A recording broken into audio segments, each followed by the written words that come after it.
shot ditches. He is an American pianist, singer-songwriter, and composer. He is one of the all-time best-selling recording artists in the United States. He is a 6-time Grammy Award winner, a career that spans over 4 decades. And now, SiriusXM is proud to present a town hall with Billy Joel. It's all about soul. Hosted by the legendary broadcaster, Howard Stern. An in-depth conversation with Billy. Celebrity musical tribute performances and featuring questions from an audience of SiriusXM subscribers. Ladies and gentlemen, live from the Cutting Room in New York City, the Piano Man and the King of all media, Billy Joel and Howard Stern. Hey now. All right, look at us. Yeah, with an audience, no less. Oh, my goodness. Robin, Hello. how fun is this? This is amazing. Yeah. We are at the Cutting Room. I had no idea what the Cutting Room is, but it's a very cool place. It's a club, and I thought that it was a place where musicians came to make records, but it isn't. Billy. No, I actually saw Joan Rivers here once. Oh, it's a club It's where a club where I people see it. perform. Yeah. And what do you say? We have about 100 people in our audience. We kept it to small. 150, yeah. Most of the people up front are people who want to ask Billy questions. We've never done it. Robin and I have never done a town hall before, and we don't normally like working in front of people, so we're going to block you all out. Unless we have to talk to you. Yeah, but this is kind of cool. We never leave the studio because I'm agoraphobic. But the only person I'd leave the studio for is Billy Joel, because I think he's so phenomenal. Let me just say that we had a rare opportunity to talk to Billy a couple of, what was it, like a year ago or Yeah, something? something like that. And that went pretty well, so I guess Billy agreed to do this. Yeah, And- he trusts us, I think. Yeah, I think he trusts us, which is a huge mistake. I said to Billy backstage, I hope I don't embarrass you, and I certainly hope I do a good job, so you never know. And Robin, we'll try our best. And we have some time with Billy. We have some great guest artists coming in today. Yes, I heard people vocalizing backstage, Yes. and even that sounded good. Yeah, so this is kind of, I'm very excited, but waiting a long time for this. Of course, Billy Joel really doesn't need any sort of intro, but I'll give him one anyway. Billy has sold more than 150 million albums, Wow. which is pretty incredible. And if you count that up, that's a lot of money. I think so. He's had 33 top 40 hits, which, when you think about it nowadays, is insane, right? And 6 Grammy Awards, and he had the Kennedy Center Honors just in 2013. And now us. Yeah, and now he's reduced himself to us. It's the low point of his career. Songwriters Hall of Fame inductee in 1992 and Rock and Roll Hall of Fame inductee in 1999. And Billy is celebrating his birthday on May 9th Yes, at big Madison day. Square Garden. So without further ado, here he is on a town hall that we're thrilled to be a part of. The piano man himself, Billy Joel, the great one. Here you go. Look at that.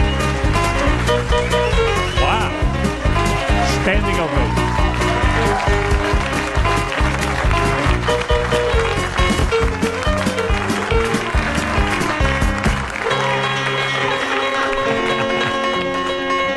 All right. How you doing? Billy, this is a lot of pressure for me, not for you. You wrote this song, Pressure, but this is what it's all about. This is why he wrote it. There are moments like this. Yeah, because, Billy, I feel like when we do these shows, there are questions everyone wants to ask, and if I miss one, then I get yelled at. You know what I mean? So I'm going to try and do my best. Are you nervous at all about this? No. No, you don't care. In fact, I called you and I said, do you want to know the questions in advance? And you said no. No. No. Because then I'll be rehearsing what the answer's going to be. Right. You feel we're uptight, you're loose. Yeah, I hate rehearsals. Billy, I mentioned your birthday, May 9th. You're Yes. turning 65. 65. Now, when you think about that, as a great artist, but as a man, I want to ask you, man to man, because when I turned 60, you said, well, let's face it, you're on the back 9, which I thought was a great line. Yeah. But are you thinking about your age, and what does that do to you psychologically? Do you think about death? Because I am. I'm thinking about mine. Every moment. Will you be quiet? No, I'm thinking about life. Are you? Pretty much, yeah. I mean, I know, this is a senior citizen time of life. Right. Which I hate. Oh, as a senior citizen. I'm an old guy. But you don't feel old, do you? In some ways. But there's a lot of benefits to this age, too. What are the What are benefits?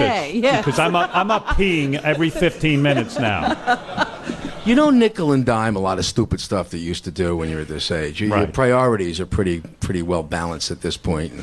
Do you know feel what's important. But do you feel like you wasted time when you were young? Like now that you look back and you say, "Oh, I should have done this." Are there any regrets? Sure, I got regrets. Anybody who really lived has regrets. Yes. If you have no regrets, what kind of life did you have? You know what I mean? And keeping with this theme of aging, are you a religious man? And are you thinking about, is there a heaven or hell?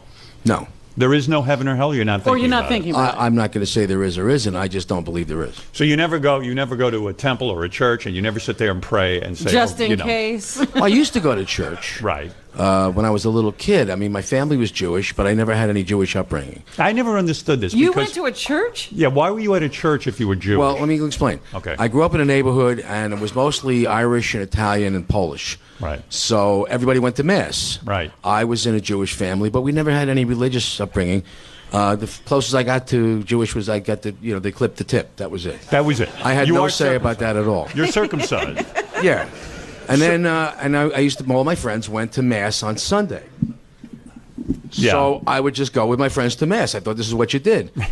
And okay, so I did the Catholic thing for a while. And then I tried to go to confession, and they chased me out of the boot and everything. So I guess I'm not Catholic. And then my mom decided we're going to get religion when I was 11. And she took me to a Protestant church, the Church Wow. of Christ in Hicksville.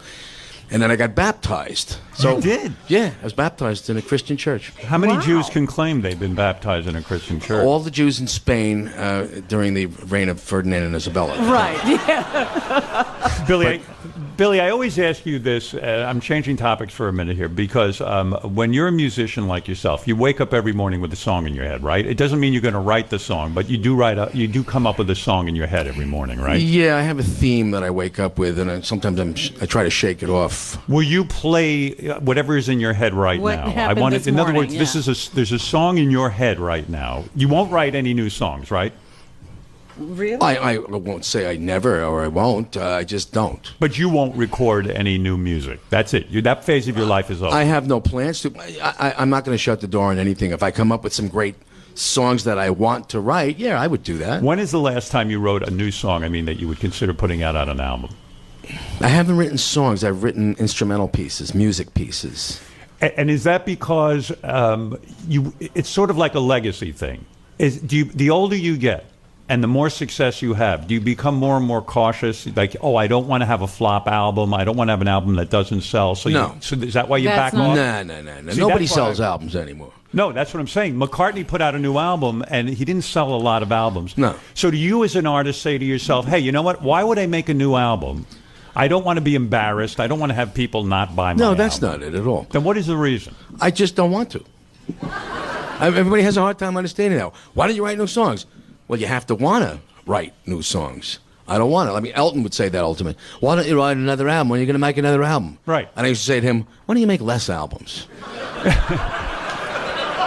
But why do you But do think... you want to write something else, some other form of I'm writing a music? different kind of music. I started writing a piece of music about 20 some odd years ago, and it was very evocative to me, and it was I really wanted to continue with the music itself without writing words. The music itself was saying something. It ended up on the piano pieces album that I did called Fantasies and Delusions. It was called Soliloquy on a Separation. So that was the last new song you wrote, and put out on an album? Well, no, it wasn't the last new song. It was the last time I started to write a song, and it became something else, and I just kept going with those kinds of things. So when you woke up this morning, because I've talked to other musicians about this, they always have a song in their head. It's almost like a radio station playing in their head. Was there a specific song that you've never heard before that when you woke up you heard in your head? This morning when I woke up, I was thinking of a classical piano piece. One that you have in your head Is that's it unique to new? you? That's Yeah. new? It's not new. I think it's either Mozart or Beethoven. I'm not sure which one it is. Give us just a brief, if you would, a look into your head. What was in your head this morning? I just woke up and this theme was in my head. All right.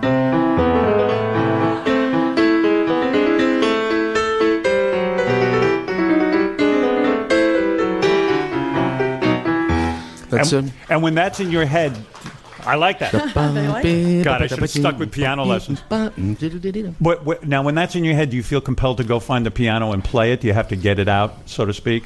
No. It just kind of stays and rolls around for a while, and every day there's a theme. Right. I don't know why. I don't know whether I dreamt it, and then I wake up. But there's always some kind of music thing going on in my head, even when I'm having a conversation with people, like right now. Right. I'm thinking of some kind of music. So do you go to the piano every day, or is that not even? I usually stop there once, You do? once every day. Yeah, there it is in the living room, and there it is. Is it neurotic at all, where you go, hey, I have to play every day because if I don't, I'll lose it? I don't know what the motivation is. The piano's there in the living room. It's not furniture. I mean, it's an instrument. Right. And I like to stay in touch with it. Sometimes when I'm trying to write, I used to write songs. It was a struggle. I didn't like writing. I liked having written. Right. And sometimes there was a battle with the thing. I see this gigantic black beast with 88 teeth trying to bite my hands off. That was what the struggle was in writing. Will you do vocal exercises every day? Do you Nah. You don't worry about your voice? Nah. I told you this before. It drives me crazy that you'll smoke cigarettes because your instrument is so beautiful. I feel you just, hey, I don't care. I'll smoke cigarettes. But I think that can affect your voice. Absolutely. Yeah, it's terrible. It's terrible for your voice. And you said to me once, I don't know if you said it to me privately or you said it to me on the air, but you said that you don't like the sound of your voice now. No. And I like it better now than I used to. I don't think of myself as a singer. But you were thinking of not even doing any more live performances a while back, and now you're back in full swing doing live performances. But for a while you were like, hey, I might retire because I just don't like the way I sound anymore. Well, I took 3 years off. I had to get hip replacement. Right. I got double hip replacement. Now I'm twice as hip as I used to be, which isn't really saying anything because I was never that hip to begin with. Right. But I had to take some time off. You remember the last time when we did the interview in the studio? Yeah. I was hobbling in on a cane. I could barely Absolutely. walk. You had two canes. Yeah, it was Yeah. yeah. And when you had the hip replacement, are you pain-free now? Pretty much. Yeah. Yeah, it worked. It works, and your walking is fine. Do you have to go through an extensive rehabilitation? I did a rehab for a couple of months on my hips. And every time one of those commercials comes on TV, if you've had metal implants, dial 1-800. You may be entitled to a settlement. And I went, really? Really? That's what I had. That's exactly what I had. How much could you get?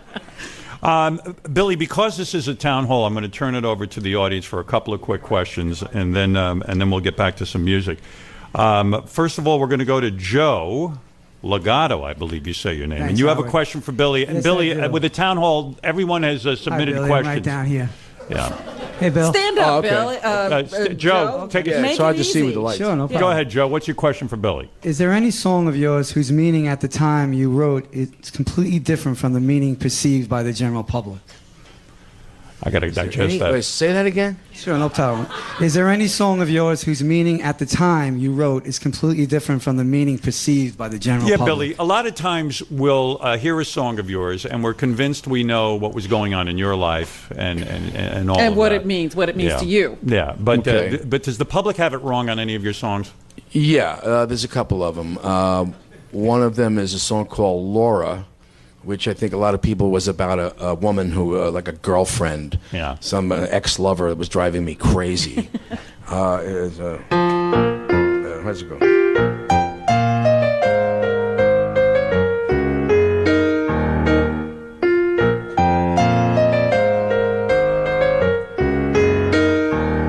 Laura calls me in the middle of the night, passes on her painful information, then these careless fingers, they get caught in a vice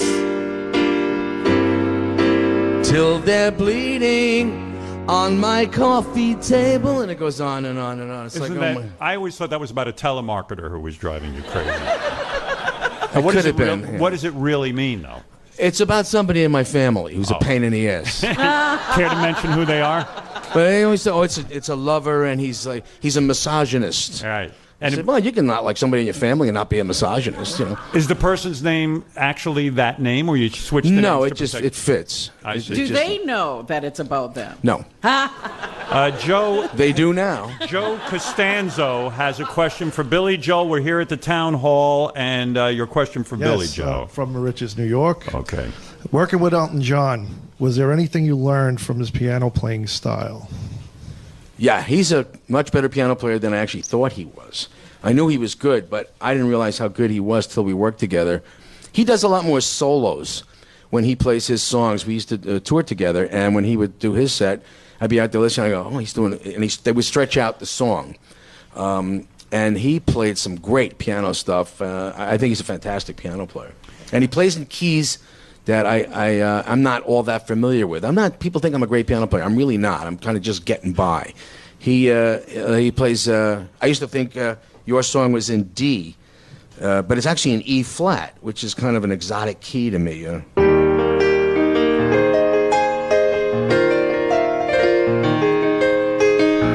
It's a little bit funny, this feeling inside, and now those who care easily hide. Well, I don't have much money. Bullshit. You got a ton of money. Billy, did you ever consider performing in a duck costume like Elton John? Was there a time? No, but I would like to come up with a costume. I mean, it was called the Piano Man. So I thought I might have a cape with a big P on my chest. Tomorrow it's playing. It's Piano Man. Would that strike you as peculiar when you worked with Elton? And you guys were touring all over, and he'd come out with. But I mean, I think he was kind of over the costumes at that point. He wasn't doing costumes. He was just doing, his flashy Usual clothes, the flamboyant Versace self, stuff. yeah. Billy, how is the relationship with Elton John now? You guys had a bit of a falling out. He was critical of you. Kind of like, I don't know, things kind of fell apart for a while there. Are you guys friends now? I think there was a misunderstanding. He thought we were going to continue to tour, and I had never planned to continue to tour. And the word was that Billy canceled the tour. I never canceled anything because I never booked it in the first place. Right. So there was a little misunderstanding. Have you spoken? Yeah. I saw him. He did an AIDS benefit dinner. I went to see him. We sat down. We had a little Godfather talk. All right. Everything's cool. Don't say that anymore about me. Now, when you say he's a better piano player than you thought, in other words, because he plays in different keys, like E flat is a hard key to play in?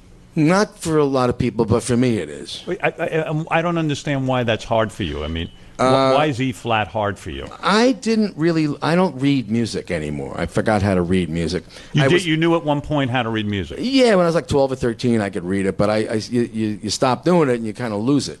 And he, I think, went further into his piano lessons than I did. I quit when I was about 16, and I found girls, and it was... something. Yeah, Elton didn't have that problem. Right. You said it, I did. Billy, at what point did you start boxing?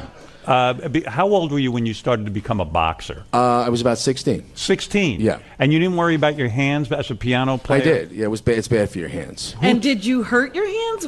Boxing usually does a number. No, I hurt my nose. Right. Well, it hurts that too. Who turned you on to boxing, and why boxing? There was a police boys club, boxing club in the Mid-Island Plaza in Hicksville. Right. And when I would walk down the street to the piano teacher, there were a couple of guys who would always, give me a hard time. Hey, Billy, where's your tutu? And knock the books out of my hand, because the same piano teacher taught ballet, too. Oh. So. Right. And I got tired of this, and they kind of picked on me. They were bullies. So I said, I'm going to learn how to take care of myself. I went and I took boxing lessons, and I got into it. Were you good? Yeah, I was pretty good. Were you anything like a Golden Glove guy? Or No, we had intramurals with the Golden Gloves from time to time, but it was a PBC, Police Boys Club boxing program. Did you ever get to fight the bullies? Did you ever go back and kick their ass? Yeah. I walked down, after about a year of boxing, I walked down the street to the piano teacher, and somebody knocks the book out of my hands, and I decked him. You decked? Yeah, I hit him, and he went down. I said, anybody want any more of this? And then they left me alone. You were a thug. Gina Zizzo, who is in our audience, has a question for Billy Joel. Go ahead, Gina. Do you still enjoy playing the piano as much now as you did? And how many hours a week do you play the piano? I do enjoy playing the piano as much, maybe more now than I used to, because I appreciate a lot of different kind of music now. Do I play? How many hours a week do I play? I don't know. That's hard to guesstimate. I mean, every day I'll wander over to the piano. I'll either play for a long time or I'll play for a short time. It's funny.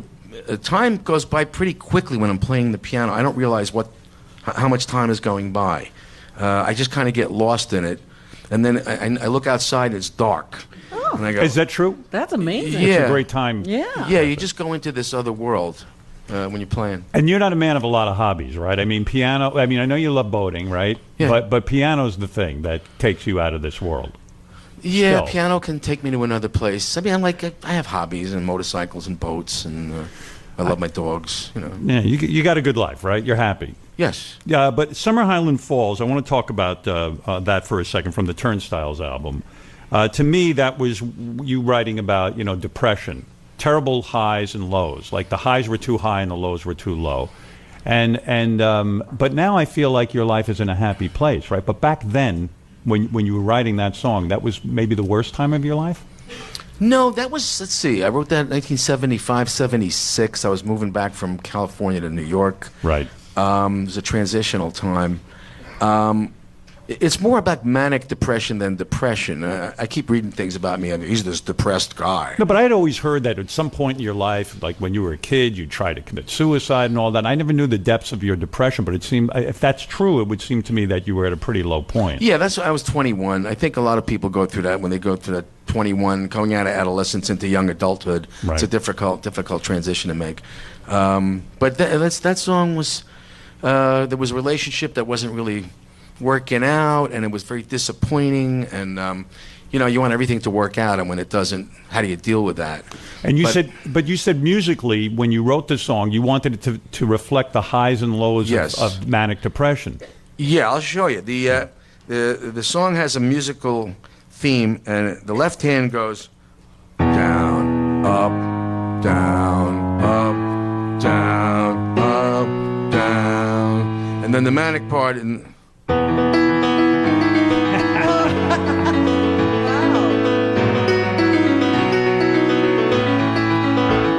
So it actually kind of describes manic depression in the music. So when you wrote it, you said, "Oh, this bottom part is my low point." Well, it's that's up, what down, it's up, down, like. up, down, Yeah. up, down. Oh, I love and that. then in the right hand is the manic. Does superstardom free you of that depression? When you become a super success, does that kind of depression go away? Is Nah, that I the don't think cure-all? so. It's not. Has Nah. nothing to do with success. No, it's a job. I don't walk around thinking, "Hey, I'm a superstar, and everything's great." Right. It's a job. I take off the hat when I go home. I take out the garbage. I cook food. I Right. feed the dogs, clean up the poop. But it might have actually exacerbated it in some ways because there's crazy things that happen. And you don't necessarily know how to handle them. You don't necessarily know how to handle it. I Plus, don't there's feel. a part of life that's taken away. Those moments when you can be private and not have to be on. Yeah, I mean, when people talk about you and they write about you in the press, and a lot of it is kind of weird, and that can bum you out.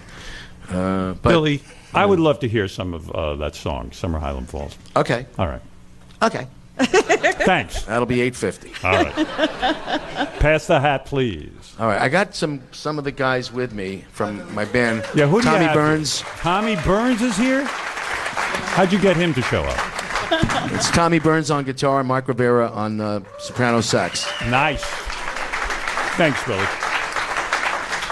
This isn't a real piano, by the way. This is a synthesizer. So What do you mean? That's a synthesizer? it's a synthesizer, yeah. Do we like that or do we hate that? That's okay. It'll do. I mean, a small stage like this. That'll do. Yeah, it's got a piano sound to it. Are we happy with the sound in this room? I know you're a stickler for that. It's a bit dry. Dry. Well, we used to play in these big arenas where you, good evening, evening, evening, evening, which is very flattering to the voice. Hello, hello, hello, hello, hello. Madison Square Garden is a perfect arena for Great this kind of acoustics stuff. in the garden. Great. Yeah. Are you enjoying that whole thing, going Very every month much. and doing it? It's fantastic. And it gets better and better. Each show, it gets better and bigger and crazier and nuttier. And by the way, you have a sold-out show May 9th, and I know I'm going to attend with my wife because Billy has graciously agreed to donate the profits from that concert to North Shore Animal League's Bianca Furry Friends. And you brought my wife to tears, and you're a big hero in our household for a lot of reasons, but especially that one. And anyway, I'm interrupting the song. Go ahead. We haven't started. You haven't interrupted anything. Oh, that's true. Okay. Slowing down the moments.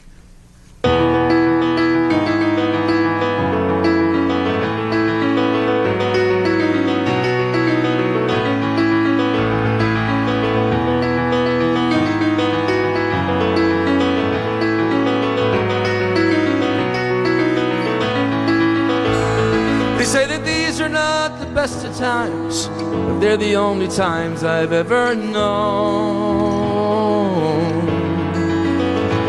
And I believe there is a time for meditation in cathedrals of our own.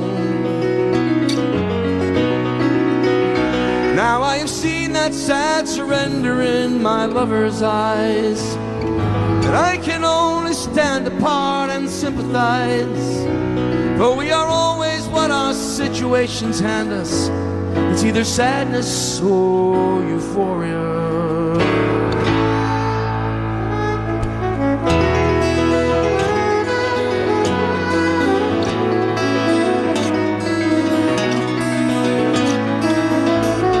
So we'll argue and we'll compromise, realize that nothing's ever changed.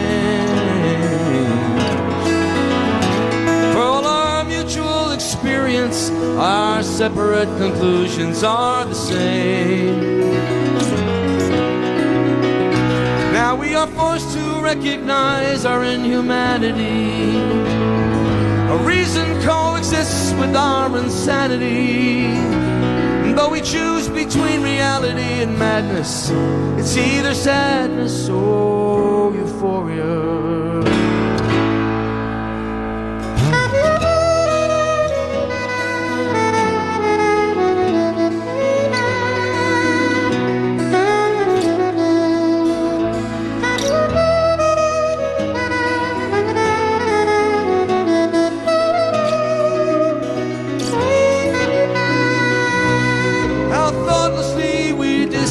Our energies.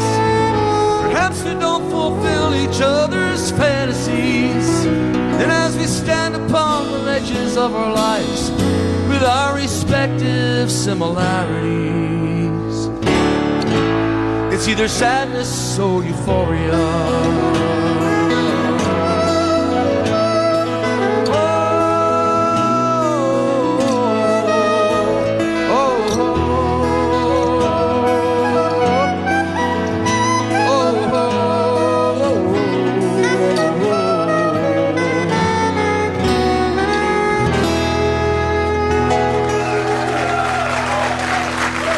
Wow. That was beautiful. I love that.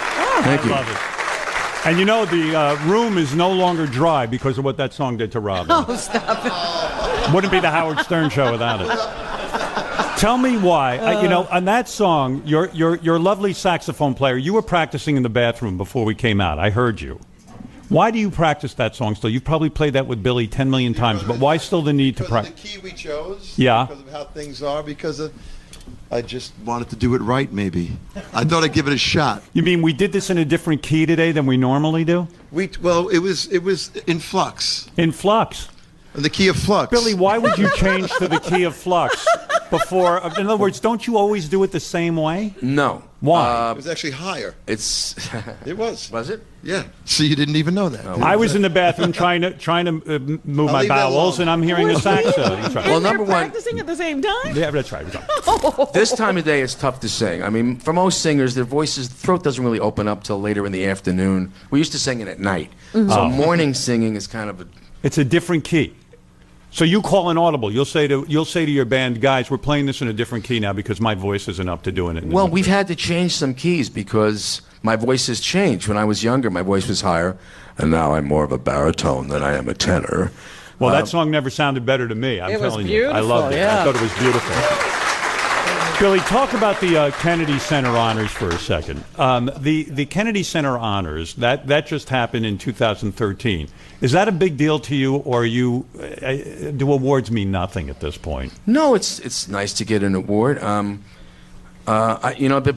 That was a special award because it was from my nation, my country. Right. Other awards come from the music business or the entertainment industry, and a lot of it is based around let's cook up a show to give some people awards, and we'll get a bunch of celebrities, and we'll give them a tchotchke, and that's the end of that. Right. This was more meaningful. This is from my country, which was very meaningful. How do you encompass that? I mean, in your brain, that you have achieved a level that your whole nation recognizes your achievement. Well, I wouldn't say the whole nation. There were some people who didn't recognize it. Yeah. Not everybody voted yes. Did it matter which president gave it to you? Like if Bush, I don't know where you're at politically. I mean, I kind of do, but if Bush came I would have taken it if Bush was president. Hell right. Yeah. It doesn't matter who the president is. Well, it's the nation's president. He was voted into office by the country, and he's our president. Right. Is it awkward meeting? Do you meet the president beforehand? Do you have what? Take me through that. Like, I've met our president a couple of times. I think I used to go to the White House when Clinton was the president, right, and hang out and talk about music, and that was a lot of fun. Right. I didn't go there during the Bush era, but I went during the Obama era. And when you go there, do these? What's the conversation like? It's not political, is it? It's more about music, I guess. Sometimes, if there's something topical that's going on, and you say, "Hey, don't let them get you down," and he goes, "Oh, they don't bother me." Will you push an agenda ever, or not? No. I think because I became a quote celebrity, my political opinion should not influence anybody. Matter of fact, I don't want anybody to think like I think. But is it mind-blowing to know that you're a treasure to the country? Hell yeah. Well, it's one treasure to another. I mean, I think so. Don't they usually bury treasure? Yeah, buried treasure, yeah. The song Captain Jack. There's a couple of songs I want to ask you about, and I'll move over to some audience questions after that. But Captain Jack is about a heroin dealer. Am I correct? Do I have that right? A drug dealer. A drug dealer. Yeah. And yet, at the time when the song came out, everyone thought you were pro-drug with that song, right? Is that how it worked? Yeah, I think people thought it was... I thought it was pretty obvious it wasn't pro-drug. But a lot of people thought it was something like, oh, wow, it's cool, it's about getting high, it's... because they say smoke your pot, and Captain Jack will get you high tonight. Yeah. And no, it's not pro-drug stuff. When you put the word masturbate in that song, do you ever sit there and go, does a record company ever say to you, don't put the word masturbation or masturbate in a song because that will ruin our chances for radio airplay? No. I have to give Columbia Records a lot of credit. They've never tried to direct anything I've done. No one ever tried to censor lyrically, musically, no, never. Do you like playing that song still? Captain Jack? Yeah. Sometimes. It's long. It's a long song, and by the time I get to the part about the guy in the swimming pool, I'm ready to have it over already. Really? But I like I like when we get to that part. Oh, I love that part. Yeah. That is very powerful. That is good. And that was a song that you released live. If I have it right, the song became a hit kind of when it went live. Yeah, we recorded it in Philadelphia before we recorded it on an album. Right. There was a Sigma Sound studio radio concert, and we played Captain Jack. And then it was picked up by a station in Philadelphia. I think it was WMMR. Right. And they got so many requests for that song. What's that song? What's that Captain Jack? Who's Billy Joe? Right. And they kept playing. And this was back in the days of progressive radio when jocks could spin whatever they wanted. Did you love radio back then? I loved it. Don't you miss that? I do miss it. Yeah. I miss Roscoe and Allison Steele and Scott Muni. I mean, these guys used to take a record of yours and they just throw it on the turntable. They didn't have to go to a consultant or anything like that. They played whatever they wanted, and you found this stuff. You heard stuff you'd never hear before. You know what's really weird? This thing today, this town hall, kind of feels like what they used to do in progressive radio years ago. Like Yes, they did. They'd have an artist, and you'd sit and talk, and you'd play music. It was much more fun. Yeah, it really was. This is kind of neat. Yeah, it was like it took you into this magical kind of night. You could be up in the middle of the night and listen to Scott Muni playing Spooky Tooth. Right. Like, who's Spooky Tooth? But you heard it and you went, hey, I kind of like that. You might not have ever heard it if it had been like a program director's list. So, hey, Billy, have you ever heard that song by Toad the Wet Sprocket? I've heard of the band. For years, I thought they had one hit song, and I thought it was you. I thought it was your song. Does anyone know what I'm talking about? What was the song? We spotted the ocean. Oh, yeah. The head of the trail. I still think it's Billy Joel. Have you ever heard this song? So far away. Because my attorney is here. Somebody told me 6-8 time. 1, 2. this is the place. No, I haven't heard. Okay, kill that song. You've never heard that before? I don't think so. And every time I hear it on the radio, I said, that's a song that I feel some guy heard Billy Joel and kind of made a Billy Joel inspired, song. yeah. Yeah. When was it out? I mean, 100 years ago. I don't know. Might have been me. It's called Walk on the Ocean. It might have been you under a different name. Yes. So Clive Davis hears that, and I'm talking about Captain Jack, not Toad the Wet Sprocket. He hears that, and then that song blows up, right? That's a huge song for you. Because it became an underground hit, an FM progressive radio hit, underground hit. And why did you write that song? Because you were saying, gee, kids are ruining their lives with heroin? Is that the message? I was kind of puzzled as to why young, affluent, suburban kids would go and score smack or whatever drugs they were scoring from a guy in a housing project. Right. It's like, how bad can life be where you got to get, that junked out?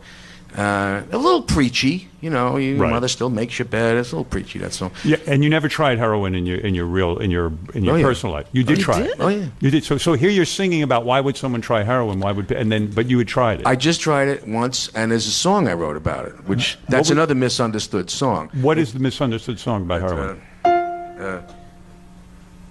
How's it go?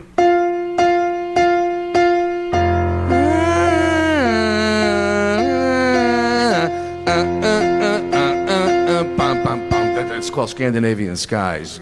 The sins of Amsterdam were still a recent surprise, and we were flying over Scandinavian skies. We climbed towards the sun, we turned and cursed as one. We pulled the shades and closed our eyes.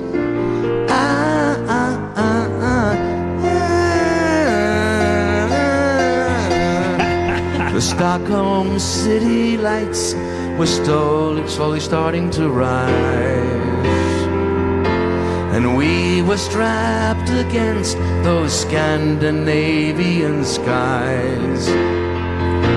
The landing gear came down and touched the Swedish ground, and we were all so paralyzed.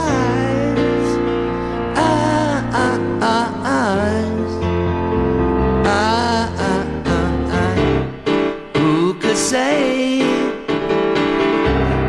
what was left and where was right?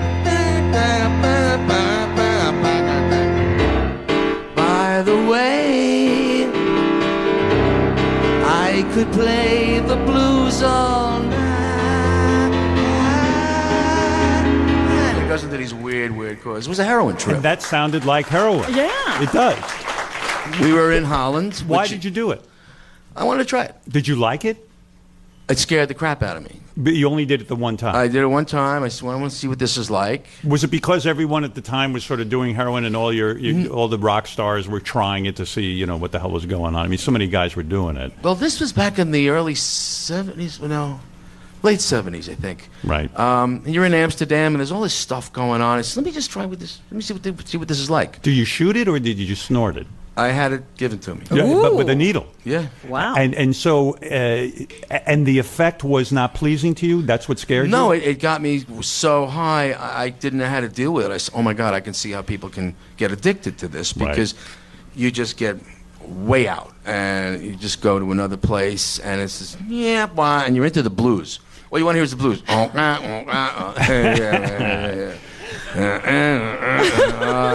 It's cool. You start drooling, and you get sick. I threw up. You did. So it doesn't sound like a pleasant experience. Really. No, it was. It scared me, and that was it. That was enough. Yeah. But at least you got a song out of it, right? Yes. Yes. Piano Man, the song. It was research. That's what it was. I have to ask you about the song Piano Man, because you say whenever you go to a party or you go somewhere, inevitably a piano player will try to impress you by playing Piano Man. That's the song they play, right? Yes. Yes. Or Just the Way You Are. That one or Just the Way You Are. Does that annoy you when you walk in a room and you're there, you're at a party, you're at a friend's house, or whatever the hell you are, maybe you're going to somebody's wedding, and the guy starts playing Piano Man? Is it an annoying thing? No, not at all. I mean, I take it as a compliment. Right. It's sort of like, the Duke and Duchess of Windsor. The Count and Countess of Birmingham.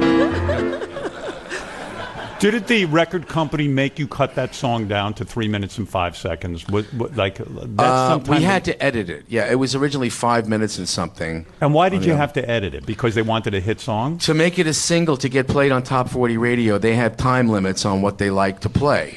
You know this. Yes. And you were surprised that this song was a hit, right? It took you by surprise. You didn't know that this would be a hit song. It's a waltz. And it's... it's about a guy in a piano bar, it's not even a lyric; it's a limerick. John at the bar is a friend of mine. He gets me my drinks for free. He's quick with a joke and a lie to be spoke with. Somebody's here with a bee. There once was a girl from Nantucket. It's a limerick. But Billy, it sounds like you're kind of making fun of the song. Like you almost think it's no. Nonsense. I think it's a decent song. It doesn't change too much. Now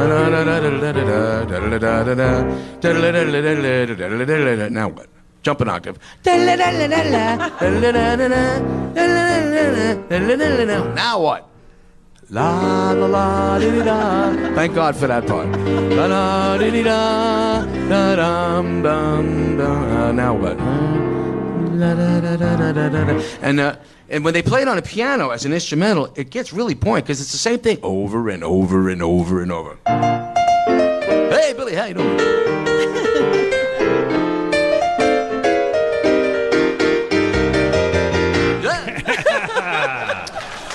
But Billy, do you know that Toad the Wet Sprocket's coming out with that song next week? It's unbelievable. The one that, Just the Way You Are, it drives me crazy because the original sheet music was wrong. And these guys who play it, they go... And they play two chords here. Wrong. It's a suspension. That's different than... I hate that. So I got to go over and I got to correct the guy every time I go into a place and he's playing it. Is that true? You walk over and you say, I go over, I go, wrong. If you want to learn how to play it, this is the way you do it. Well, from now on, I'll do that. When I go in a room and I hear somebody playing that, I'll object. Yeah, if you hear... It's just as white as it gets. This is more... a little bit of sourness in that, which I like. Do you arrange all of your music? Did you produce everything? Well, I worked with Phil Ramone for a long time. He was a great producer who's gone now. And I miss him very much. He really did the production. Yeah. I kind of would suggest what I wanted to hear, and I had some ideas. I didn't know technically how to explain it, but Phil translated it all for me into the technical process. But I arranged most of the stuff, yeah. Wow. You know, I worked with the band to do that. I thought it was pretty incredible that Paul McCartney said of that song that he wishes he wrote that song. Do you know that he said that? No. That's the one song he said Really? that he goes, yeah, I wish I had written that song. Really? And you don't know that. Hey. I know that. But that's a big deal, right? Because you love the Beatles. He's written so many songs I wish I had written. Wow. I didn't know that. So that's his song. And yet you kind of, I feel like you kind of think that's such a throwaway song, and yet he looks at that as like the pinnacle of songwriting. Huh. Miami 2017 is another song I want to ask you about. Okay. And, you know, that to me, the reason I love that song so much, I think it's a brilliant song. But what I like about it is you created an apocalyptical world. Like you just said, hey, this is after a disaster. And you're writing it almost like a science fiction piece, right? Had you ever done that before, where you just created a completely imaginary world like that? I'm sure there are other songs where parts of it were imaginary, right, and fiction, but that one was particularly science fiction. I think that was the first time I ever did something like that. Yeah. I was living in L.A. in the 70s, and New York was really in trouble. We were going to default financially. The city was in terrible shape. Crime everywhere, murder, drugs all over the street. Times Square was a mess, and I was going to go back to New York because remember the headline, Ford to New York, drop dead. Right. And everybody in L.A. at the time was like, ha ha, we can't wait to see New York go down the tubes. Screw New York. We hate New York. And I go, I'm going back. New York's going down the tubes. I'm going to go there and go back. Right. And I was out there for 3 years. And I went back to New York. And I had this vision of, well, what happens if we default? What's going to happen? there's going to be fires, there's going to be looting, there's going to be shooting, there's going to be all kinds of crazy stuff It's going like on. Road Warrior. Yeah. Basically, yeah, Yeah. that's where the song came from. Wow, and you created that whole universe, and that's one of my favorite songs that you do. Thank you. And also, it's still rock and roll to me. The reason I like that song so much too is because you kind of comment on what it is to be a rock star, and you have to be so cool, and everybody has to wear the right kind of clothes and this and that, and none of that was important to you, right? I mean, that was the annoying part of being a rock star, I think. Well, I was just kind of making a comment on style. I mean, sometimes the press gave me a hard time, and I like giving them a hard time back. Right. In my neighborhood, it's not turn the other cheek. Somebody hits you, you hit them right back. So I said, well, it doesn't matter what they say in the papers because it's always been the same old scene. They don't like that. Right. There's a new band in town. You can't get the sound from the story in a magazine. Ooh, boy, you're asking for it. So, and I just wanted to comment on, style. They were talking about this new kind of music, and I recognized it as old power pop. Remember, what was it? You push it too hard, you're pushing on me, you're pushing, or 99, 99, what was that song? Question mark in the 96 Yeah, years. 96 years. Too many teardrops for one heart to be crying. That's, old power pop, which sounds kind of like punk and new wave. And it was a lot of stuff like that. So I said, I hear it, but it's not, I like it. It's not particularly new. Yeah, because I remember when the Cars came out and stuff, everyone was like, well, this is new wave. And even Police came out and everything was new wave. What's that stuff? The throat spray? This is a throat spray. It's called The Entertainer's Secret. And it keeps your vocal cords moist. And I used to make a joke about seeing Madonna use it. Right. And they changed that to, I saw Ted Nugent use it once. Yeah. But it didn't really make him sound any better because he probably wasn't spraying it up his ass. Yeah. But there's not heroin in it. That's the good thing. Anyway, but stay with still rock and roll because I realize... still rock and roll to me, I'm talking about image now. When you're a rock star and you start to lose your hair, like, is that a traumatic thing? Because so much, it is, right? Was that sucks. How old were you when you started to lose your hair? Started losing my hair when I was in my 50s. 50s? Early 50s, yeah. Right. My dad was completely bald. Right. And his father was bald. And I said, oh, no. I don't want to go there. Please. I'm in rock and roll. I need my hair. And I always had crappy hair anyway. So, and I would, torture it with a hair dryer and put all kinds of stuff in it. And it left me. Right. Because I treated it badly. I deserved to go. And it's a major trauma, right? Because when you're on stage, you're worried about your look and the whole thing. And did you ever consider a toupee? Did you ever say to yourself, that's it, I'm going to go to some kind of hair? Nah, I saw too many bad rugs in my life. But, you're going to go bald, embrace it, make it your own. Right. You did the right thing. I'm really glad you did that. Well, I worked with somebody who had a rug, and you know what I'm talking about. Yeah, I know exactly who. And it's looked like a pain in the ass. You got to make it stay on and all that stuff. But wait, I'm going to go back to Still Rock and Roll because I realized something with that song. The chords in that song go... Maybe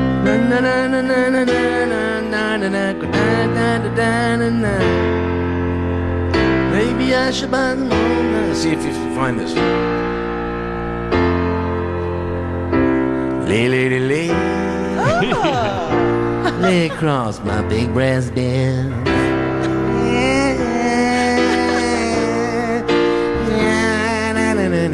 What's the matter with the crowd? I'm singing. So, thank you, Bob. By the way, I like it. So that's brave of you to admit that. In other words, you say, hey, I get inspired by other people's songs. I listen to that progression. I hear that, and then I can write my own song to it. Well, I didn't even realize I was inspired by that one. I just realized that's a really kind of cool chord progression that Dylan did on that song. And then, but doing like this, you don't really notice the chords. I didn't steal it consciously. Right. I suppose I just, we all have chord progressions, and some of them are as old as the hills, like that one. Blue moon, Earth Angel. Earth Angel's been done 50 million times. Right. So there's only so many chords you can pick from. The song Goodnight Saigon, and the reason I bring this up, too, because I want to get to this. You have always said that you hate political songs. You didn't like anti-war songs specifically, right? You hated Country Joe and the Fish, Vietnam like and all stuff. Nah, I don't like somebody telling me how to think. But yet this song is about Vietnam and the war and all of this. And you're right. You're not a guy who served in the army. You weren't a soldier. You've said many times you would have gone to Canada, as I would have if I had to serve in that war. It would seem pretty senseless. And yet you wrote this beautiful song from a soldier's point of view. Now, is that something hard to do? Do you have to go do research about being a soldier? I wanted to do that for my friends who did go to Nam. Right. A lot of them came back from being in country and really had a hard time getting over it. And still to this day, I think a lot of them are having a hard time. They were never really welcomed back. Whether you agreed with the war or not, these guys really took it on the chin. I mean, They went over there and they served, and they never really got their due. And they sat me down and said, we want you to write a song. I said, well, I wasn't there. I don't know what to write. And they said, we'll tell you what to write. And they kind of went through it. It was really all about them depending on each other. When they were over there, they weren't thinking about mom, apple pie, and the flag. They were doing it for each other, to try to help and save each other and protect each other. And that really hit me. And I realized there's a great book about the Civil War called The Red Badge of Courage, written by a guy named Stephen Crane. Right. He wasn't in that war, but when you read that book, you go, how could that guy not have been in this war? It's so real and so authentic. He was just told, he talked to soldiers and found out what went on and wrote the book. I said, okay, I'll give it a shot. Did Vietnam vets come to you after a show and say, hey, thank you for writing it? Or do they think that you served in Vietnam because it seems like you really, know what you're talking about there? No, I don't. That was never brought up to me. But we bring them on stage and we have them sing with us. I know, that's a great moment in your life. And it's finally like bringing them home and giving them a little bit of a parade and a welcome back. But they like to do that. I like to do that for them. Was the specific song you're referring to that you didn't like, Country Joe and the Fish? 1, 2, 3, what are we fighting for? All of you big strong men, Uncle Sam needs your help again. Yeah. Got himself That in a bothered terrible you. jam. That bothered you. I was in Woodstock and this hippie comes on stage and starts playing it. 1, 2, 3, what are we fighting for? And I'm thinking, this song sucks. But it wasn't even about the lyric. It sucked as a song. It was just a bad song. Yeah, and this hippie's up there. Hey, man, come on, everybody, smoke pot, do this, do that. Billy, Fuck were the you war. were you at Woodstock? I was at Woodstock. Now, why are you not in the Woodstock movie?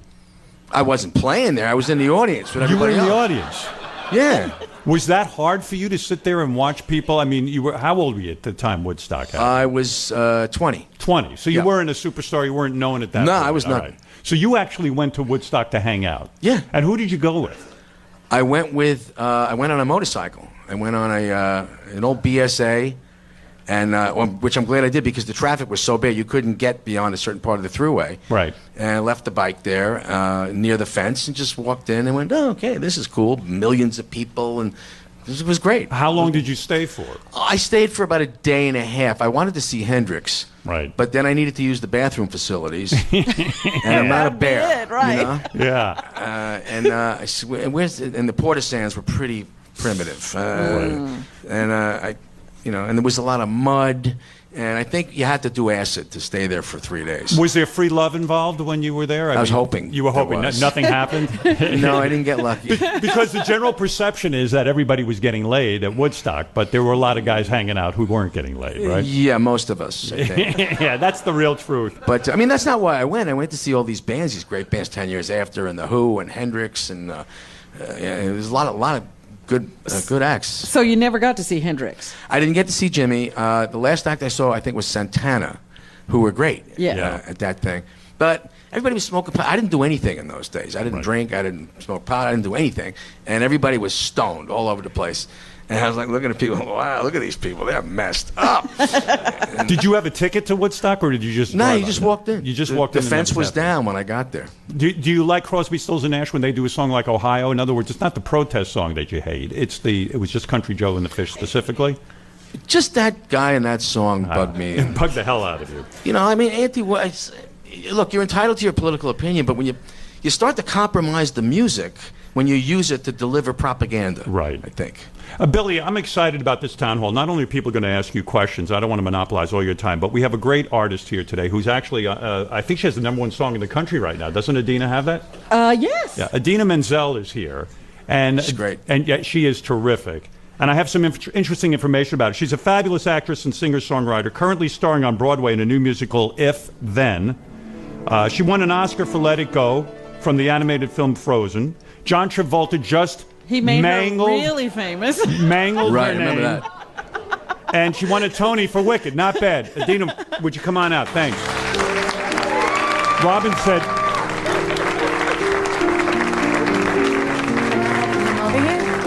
Robin said that I mangled your name backstage. What'd you say? I said Idina. Well, Long Island people say Idina. Yeah, and it is Idina. Idina, but Idina. Yeah, am I allowed to come over and give you a Yes, kiss? of course, I'd love it. When Travolta messes up your name, though, we don't care, right?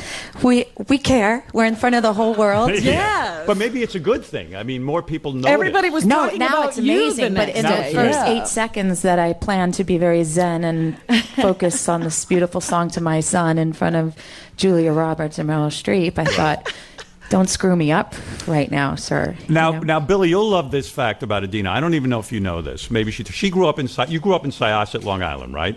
Yep. And the story goes that you, when you were a kid, Yeah, you so- loved Billy so much that you found out where his house was. Well, we thought we did. We would always go on Billy Joel hunts to find his house. And you late would, at night. and you would go. Billy, listen to this. She would go and He's try to. heard this before. Oh, you have? I'm sure. Yeah, No? no, he hasn't heard it. Okay, well, I dated a guy from Huntington. Right, and then you would sit out there and wait for Billy to come out. Yeah, we thought we knew which was his house. It was probably not. And then I was just going to like second base, third base. I don't know what I was doing. To all of Billy Joel Waiting for songs, waiting Billy. to see if he ever drove out the gate. I don't know. Yeah, right. So in other words, you lost your virginity to Billy Joel songs. That's hello. Am I here? Am I I still don't here? know. Oh. No, yeah. I definitely got felt up and had a guy to go down my.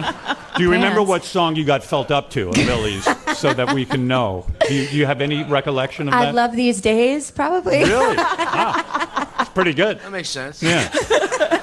Anyway, Dina, we were talking about some favorite Billy Joel songs, and the one that you picked to do today is "Honesty," which is which Billy was originally called "Home Again," right? That was the first minute I came up with the theme. Home Again. Home again, and then I didn't have a lyric for it, so my drummer started to sing "Sodomy." Oh. Sodomy, such a lonely word. You know? Right, yeah, I like that. So I said I better come up with some lyrics fast. And Billy, when you wrote this song, this was about honesty in relationships, right? That people are just so phony and fake with each other sometimes, we just can't really be truthful. Yeah. And that bugs the hell out of you. Yeah, you really depend on somebody to tell you what's going on. Yeah. But I was looking at the lyrics last night. I was trying to interpret them. If you search for tenderness, it isn't hard to find. You can have the love you need to live. So you can have love. You can be in love with someone, but it doesn't necessarily mean you're going to have truth. Right. Okay, that's sad. Well, and my ex-1, when I wrote the song, was from Syosset. So there Oh, you she go. was? Yeah. there you go. Well, you want to try this song? Let's see what happens. Was she the rich suburban people? Now, doing Billy, all you're the going to play the drugs? piano for this one? I'm going to play the piano to accompany Dina, but she does it in a different key. Oh. So there's going to be a little... Are you going to I be all wasn't right? trying to be diva about it. It's just, No, you got to do your thing. you know. Yeah. And by the way, we're He going said it was okay. After you sing this, we're Yeah. bringing in your high school boyfriend to feel you up, actually. So it's going to be great. Oh my God. Oh, well, I can't wait.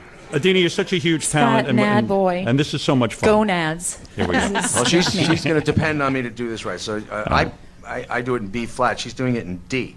So here we go. So what do you have to do? You have to transpose this now? Kind of. Yeah, all right. Well, Billy, you can do it.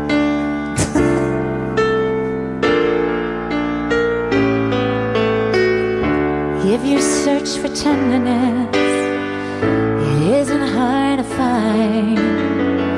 You can have the love you need to live. But if you look for truthfulness, you might just as well be blind. It always seems to be so hard to give. Honesty is such a lonely word.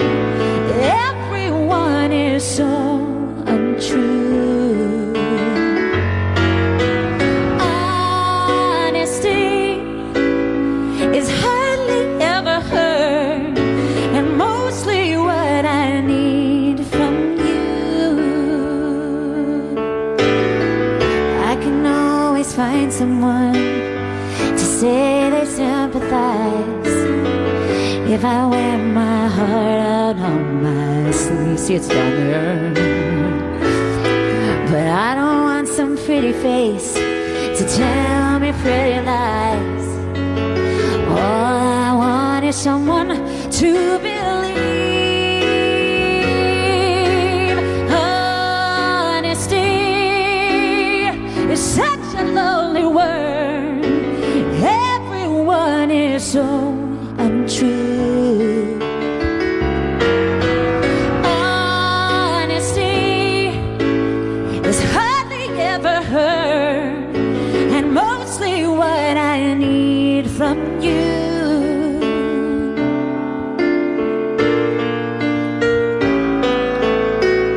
I can find a lover, I can find a friend, I can have security until the bitter end. Anyone can comfort me with promises again. I know, I know.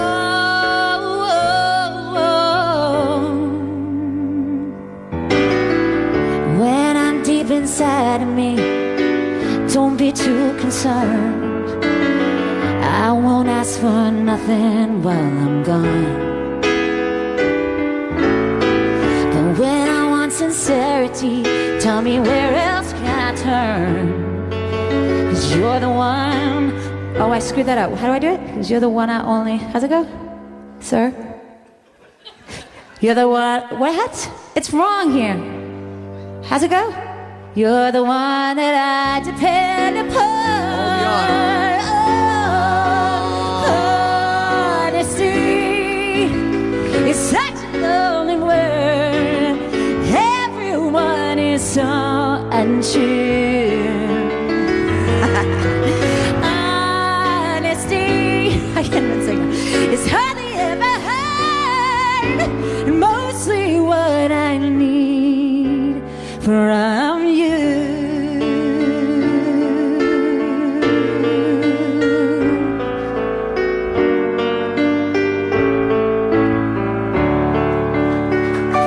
Wow, beautiful.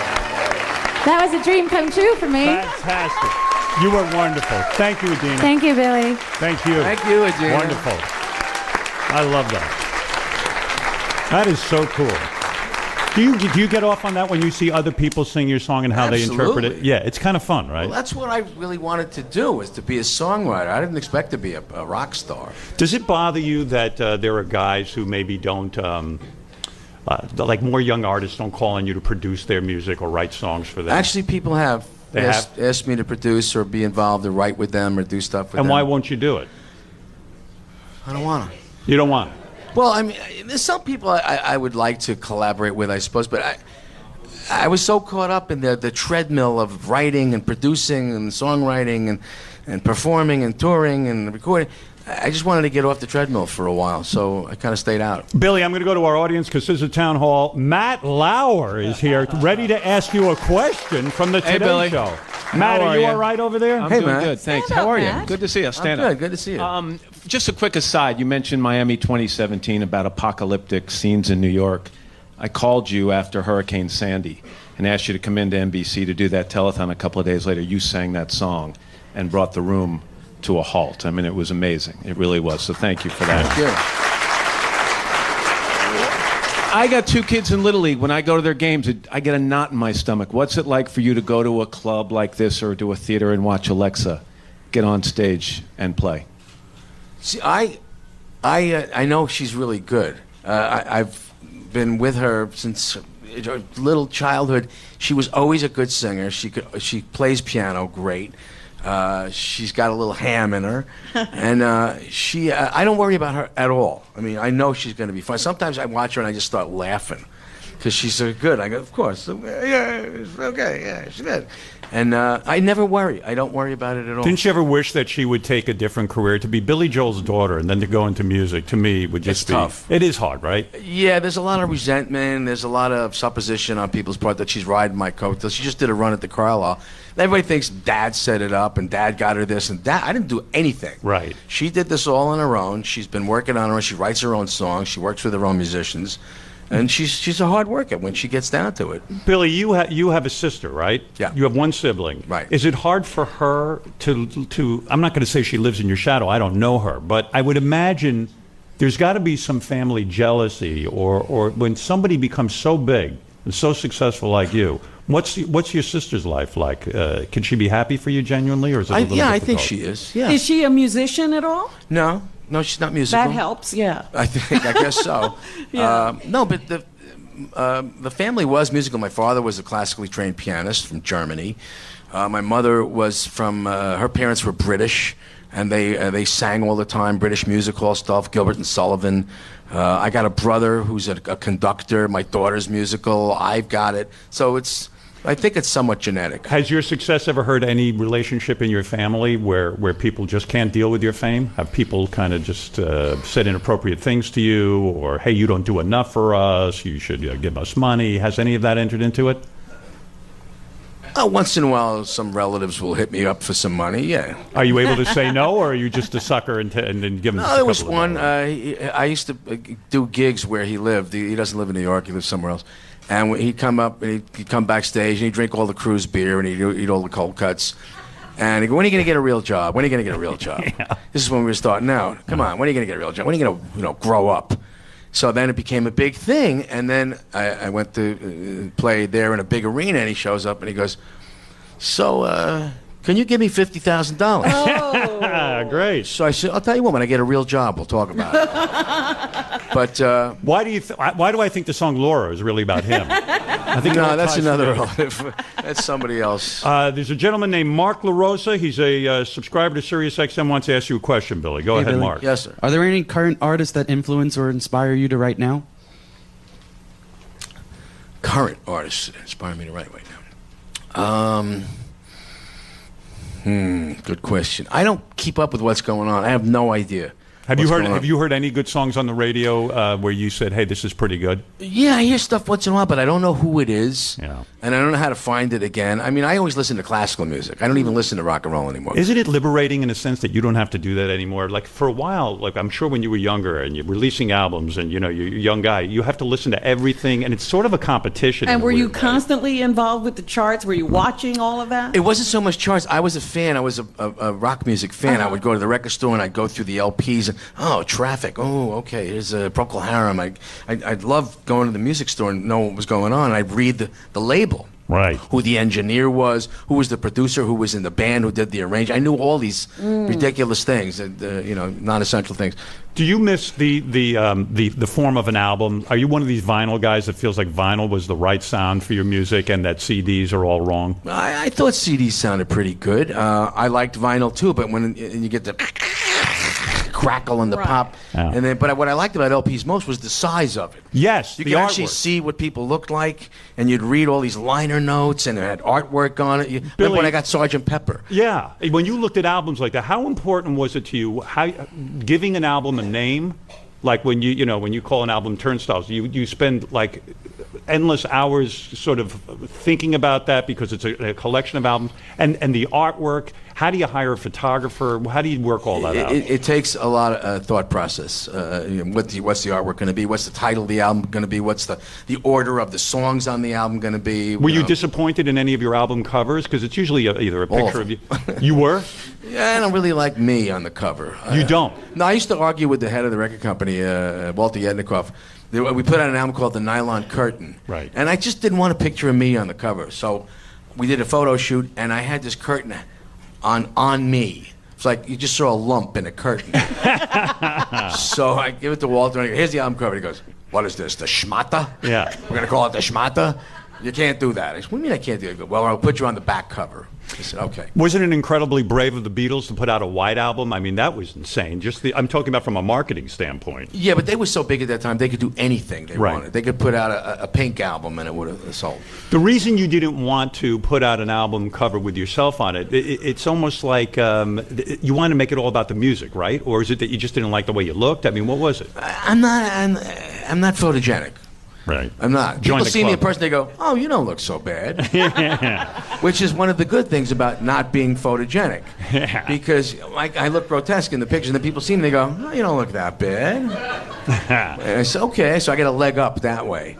Billy, Andy Palladino wants to ask you a question at the town hall. Yeah. Billy, is there a particular song of yours that you just love that never took off as a hit that you thought would? There's something I love about most of them, which is why they got written in the first place. But I don't expect everything to be a hit. As a matter of fact, the ones that were hits usually kind of surprise me becoming hits. I don't really pick the hits. I just do an album. I hand it to the record company. I go, here, now it's your turkey.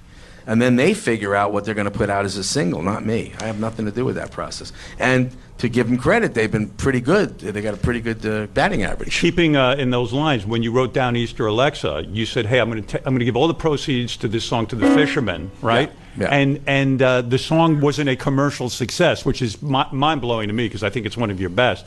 But then it's a disappointment too because you were kind of like banking on that song being a big hit, right? Yeah, I wanted to give them a hand. I wanted to help them out. They need the help, and but it wasn't a hit single, so they probably got, I don't know, like $5 or something. Right. I don't know what. Saved a few fishermen, right?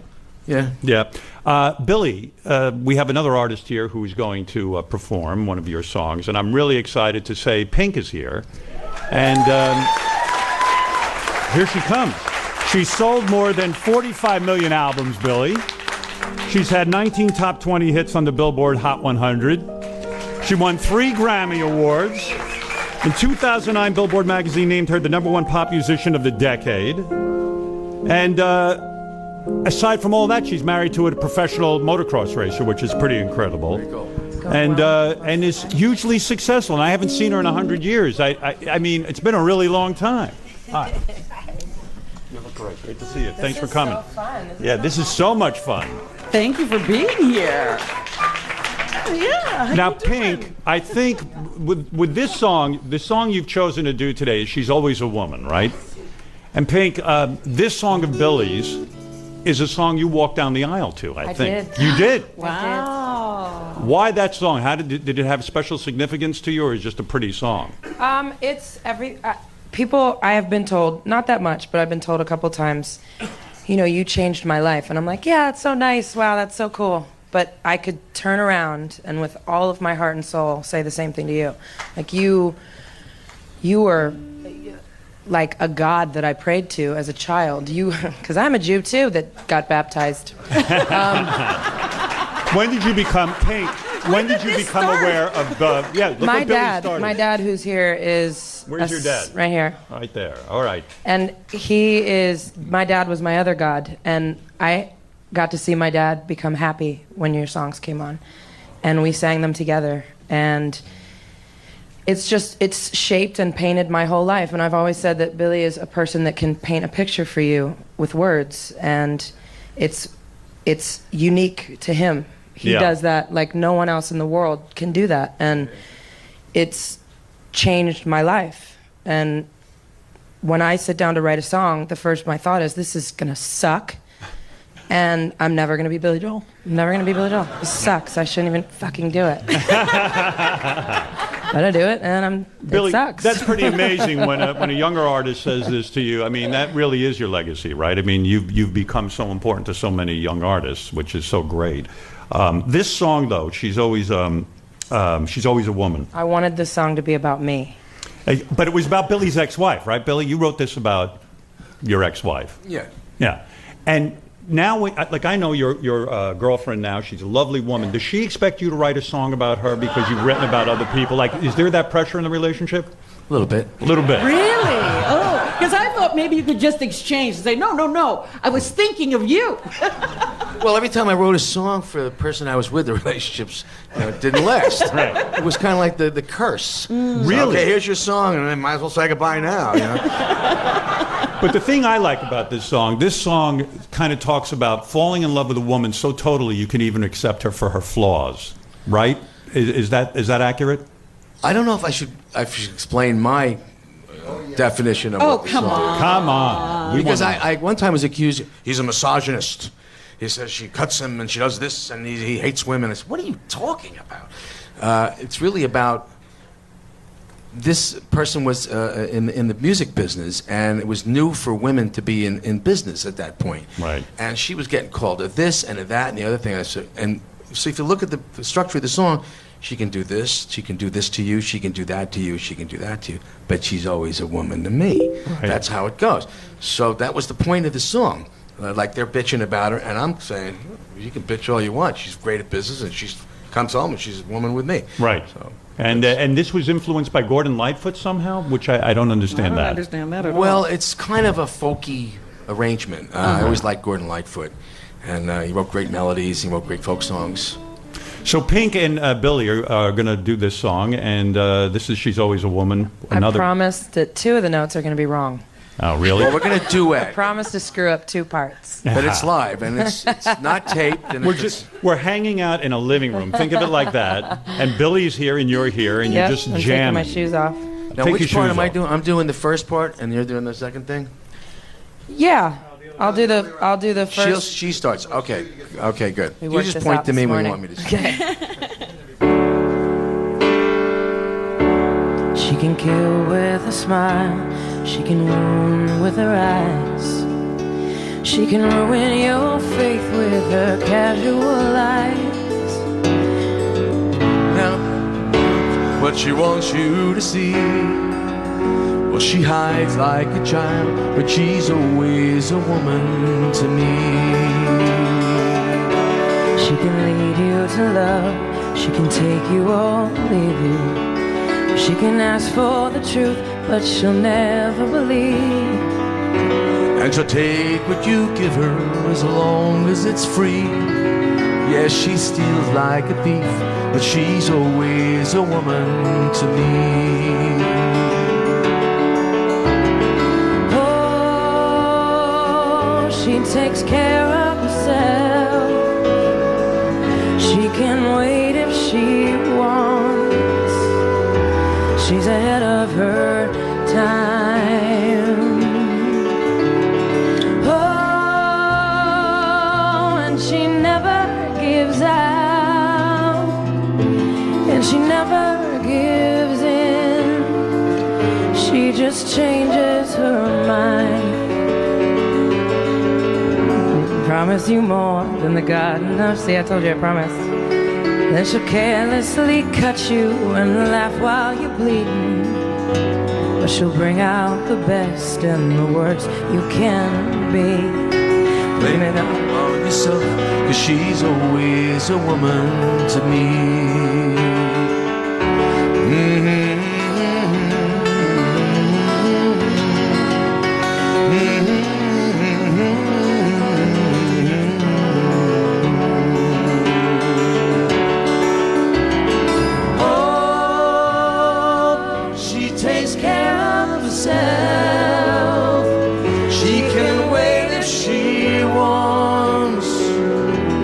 Ahead of her time.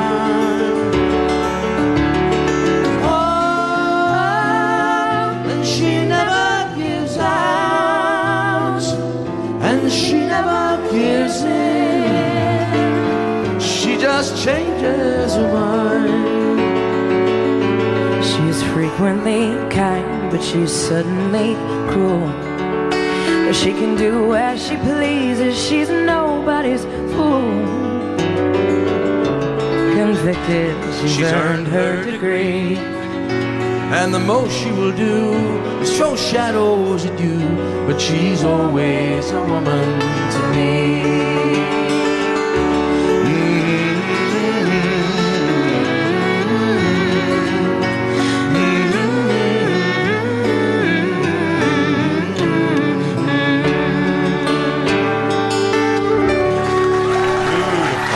Beautiful, beautiful, beautiful. You know, I wanted to bring something up, Pink. Pink's mom is crying. I know, that's what I want to say. Pink, she's good. She's good. She's good. Yeah. Thank you, Pink. And Pink, I just wanted to say, you know, Pink, we're talking to you. Come Pink, on. I just wanted to tell you, your mom is crying in the audience. And I was just going to ask her why, if she didn't mind sharing with us what's going on. What are you thinking? Pride. Irish. Yeah. Irish people cry a lot when they're proud. Do you ever think you'd see your daughter up there performing with Billy Joel? No. Yeah, it's pretty crazy. And you know, It's awesome. it really is. It's an emotional moment. I thought maybe you were crying because you hated me or something. I don't know. You never know. But Pink, thank you for doing that. I really appreciate it. It's so good to see you again. Thanks. Yeah. Thanks. Billy, when that song is about your ex-wife, Do you consciously think of her, or is like the song become its own thing now? You don't think of her specifically, do you, when you sing it? Sometimes, yeah. You do? Yeah. Are you in touch with her at all? Once in a while. Once in a while? Yeah. You'll pick up the phone and say, hey, how you doing? Yeah. So there's nothing bitter there? No, I'm not bitter about anything. No. But No. sometimes women get bitter about a divorce or a breakup, right? I suppose, yeah. Yeah. Do you ever call her and sing that song to her and just go, hey, I just want you to... No, but we weren't doing it in our set list for a while, and actually she came to a show, I think it was in San Francisco, and I did this song, which we hadn't done for a long time because she was there. And the crowd loved that song. We all looked at each other and went, it's like finding a bindle in an old jacket. You go, wow, that's a keeper. So we kept it in the set after that. But do you still perform that, or you've kind of said that, like, I don't perform that song that much. Sometimes it just gets a bit monotonous. No, we do it. You do We do that a lot now. It's the audience really likes that song. Yeah. And I always say at the end of it, and then we got divorced. Right. Perfect. Yeah. Rachel Ray is in our audience. I love Rachel. Yeah. Hey, Billy. Rachel has a question for you, Billy. Hi, nice to Hi, see you. Rachel. I'm sorry I didn't make that trip to Italy. Well, What you was know that what? We about? go every year, so. Okay. What was that about? Rachel invited you to Italy? She goes to Italy. They have this thing that they do. My in husband Tuscany. and I, we go back every year to where we were married, and we have a party. And Billy was going to go to the party. I was invited to Yes. go, and then it fell apart. I couldn't go. We go every year, so we have our fingers crossed. Billy, are you social? Do you have a lot of friends, or do you kind of just keep to I yourself? have friends. You have a lot of friends. Yeah. Rachel, get him to go with you. That could be pretty good. When are you going again? We'll try. Yeah. We go every third weekend in September, so. Rachel, September, I'm working. There you go. What Billy song did you walk down the aisle to? I didn't walk down the aisle to a Billy song. We walked down the aisle to Stevie Wonder. I'm sorry, but we're enormous Billy fans. I thought, actually, I walked down the aisle to Country Joe and the Fish, and I was a little embarrassed to tell Billy that. Is that John? John's Yeah, here. that's John. How you doing, man? Rachel, what's your question for Billy? If you You have know, it? we got a little teary-eyed too watching Pink explain how much your music means to her and to be here with her dad.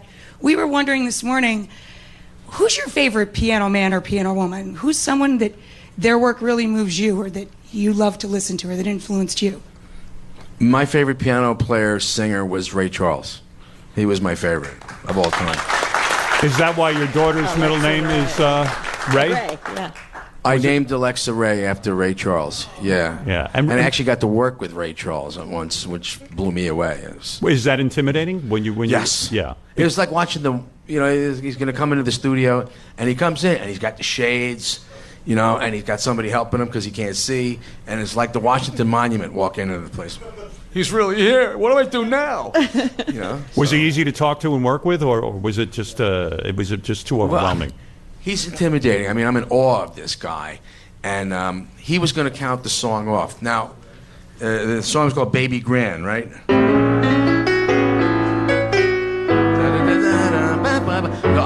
Instead of stepping up to the mic and starting to sing with Ray Charles right in front of me, we kind of broke the ice by playing the piano together, which is a good way to do it.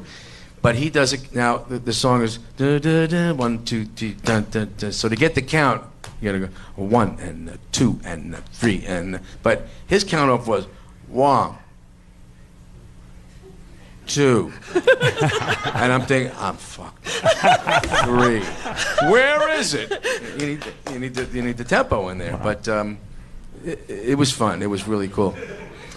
We have a question, Billy, from Karen Krigstein at the town hall here with Billy Joel. Hi, Billy. I just want to say happy birthday, first of all. Thank you. You're welcome. I think we touched on this question earlier a couple of times. When you watch other artists perform your songs, are you able to enjoy their interpretation of your music?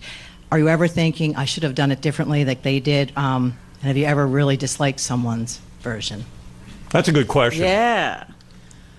There was one song that was done by an artist that I wasn't crazy about. It was a song called You're My Home, done by Helen Reddy. Remember Helen Reddy? Yes. Oh, yeah. I am woman, hear me roar. I am strong, I am invincible. She did You're My Home. And my goal in life was actually to have other people do my songs. I started out as a songwriter. Actually, I was in rock and roll bands all during my teenage years. And then when I got to my early 20s, I said, okay, I'm not going to be a rock and roll star. I want to be a songwriter.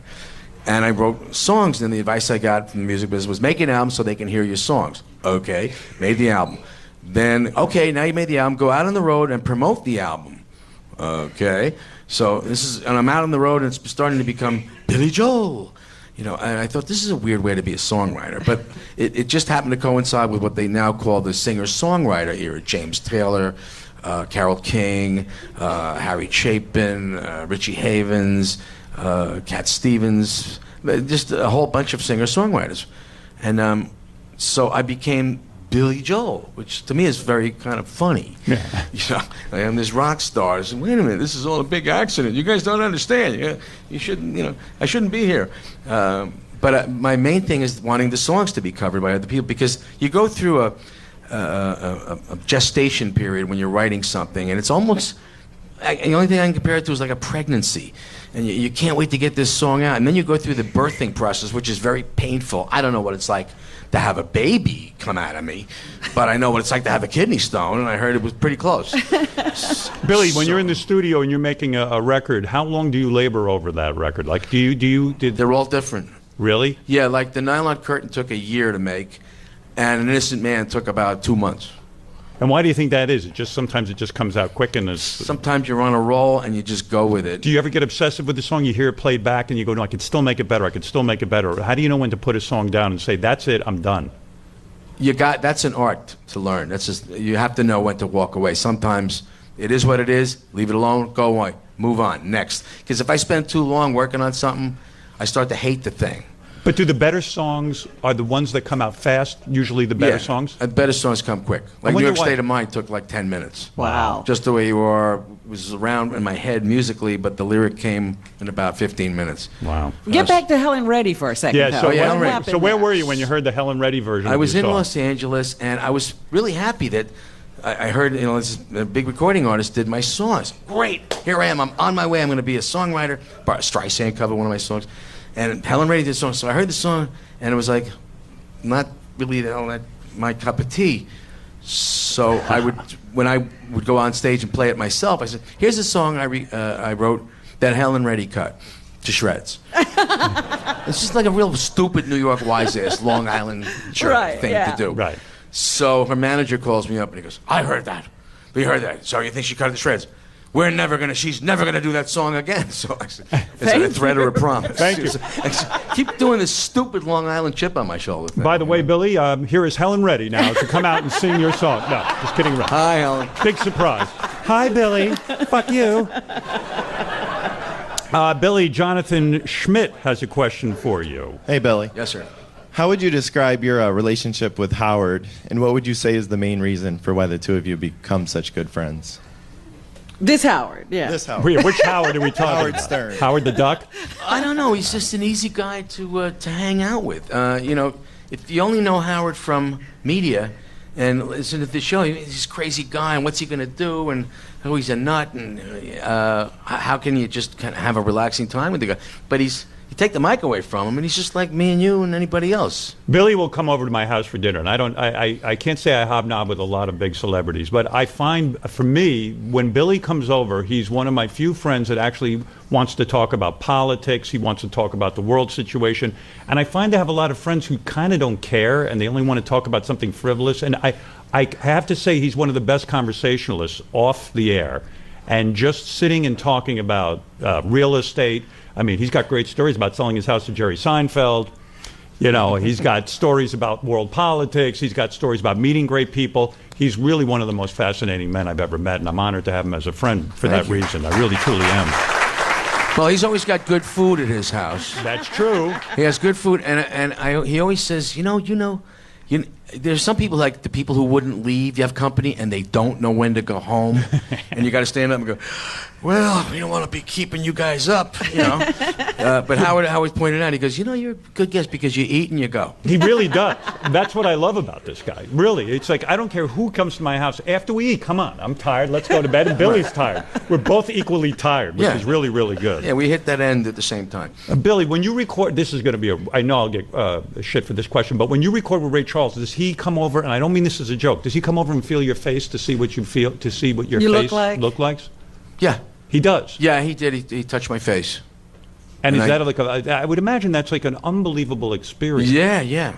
I mean, it's your idol, and This is how he gets to know you or see you, is by touching your face. Did he make a comment after he touched your face? You're not so bad. Something like, you're not so bad. There you go.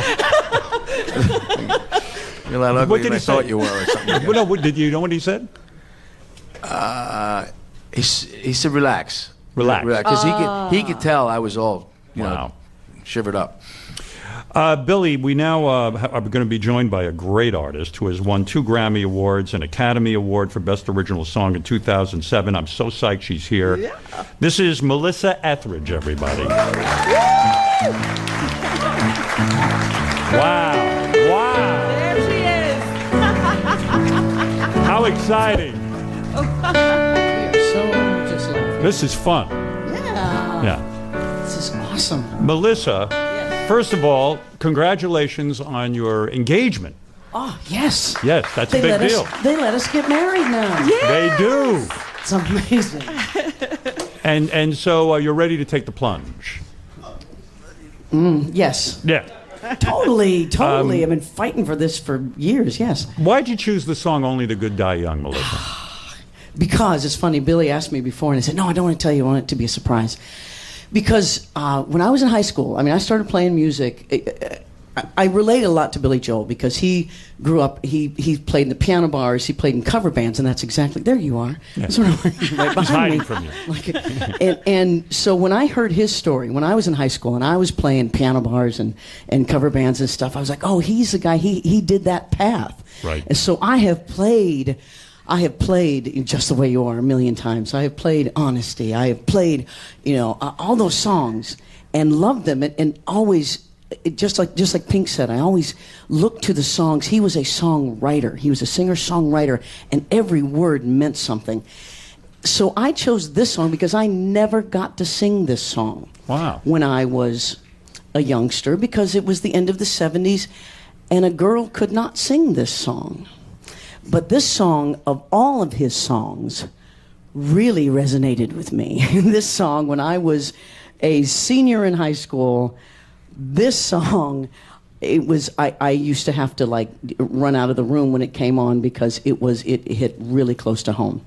So I thought, well, if I'm ever going to perform this song, I want to perform it for Billy Joel, right here. And the song is about lust, right? The song is about pure lust. And yes. the song was sort of perceived by some people as being anti-Catholic or something at one point, right? I mean, there was all kinds of controversy with this song. Yep. Yes, totally. But it was about good old-fashioned, yes, I want you. Yeah. It was such a rock and roll song. It was about the, come on, it's the physical carnal pleasure. Let's do it. And and it was banned by some radio stations, right, Bill? Yeah, it was actually banned. Yes, Seton Hall, SHU, I think it was. They banned it. And the Archbishop of St. Louis. They banned it. They asked me not to do it when we went there, and so we did it twice. Yeah. Well, Melissa, I'm so honored that you're doing this. Only the Good Die Young. It's a great song.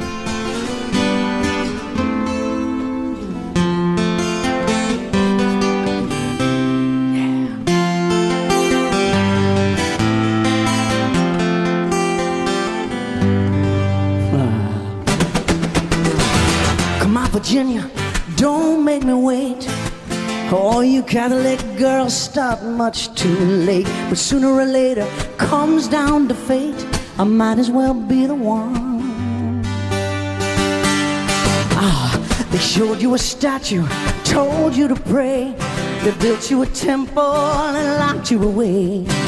But they never told you the price that you'd pay for things that you might have done. Only the good die young. Only the good die young. Only the good die young. Only the good die young. You might have heard I run with a dangerous crowd. We ain't too pretty, we ain't too proud. We might be laughing just a little bit too loud, but that never hurt no one. So come on, Virginia, show me a sign. Give me a signal and I'll throw you a line. The stained glass curtain you're hiding behind never lets in the sun. You know that only the good die young. Oh,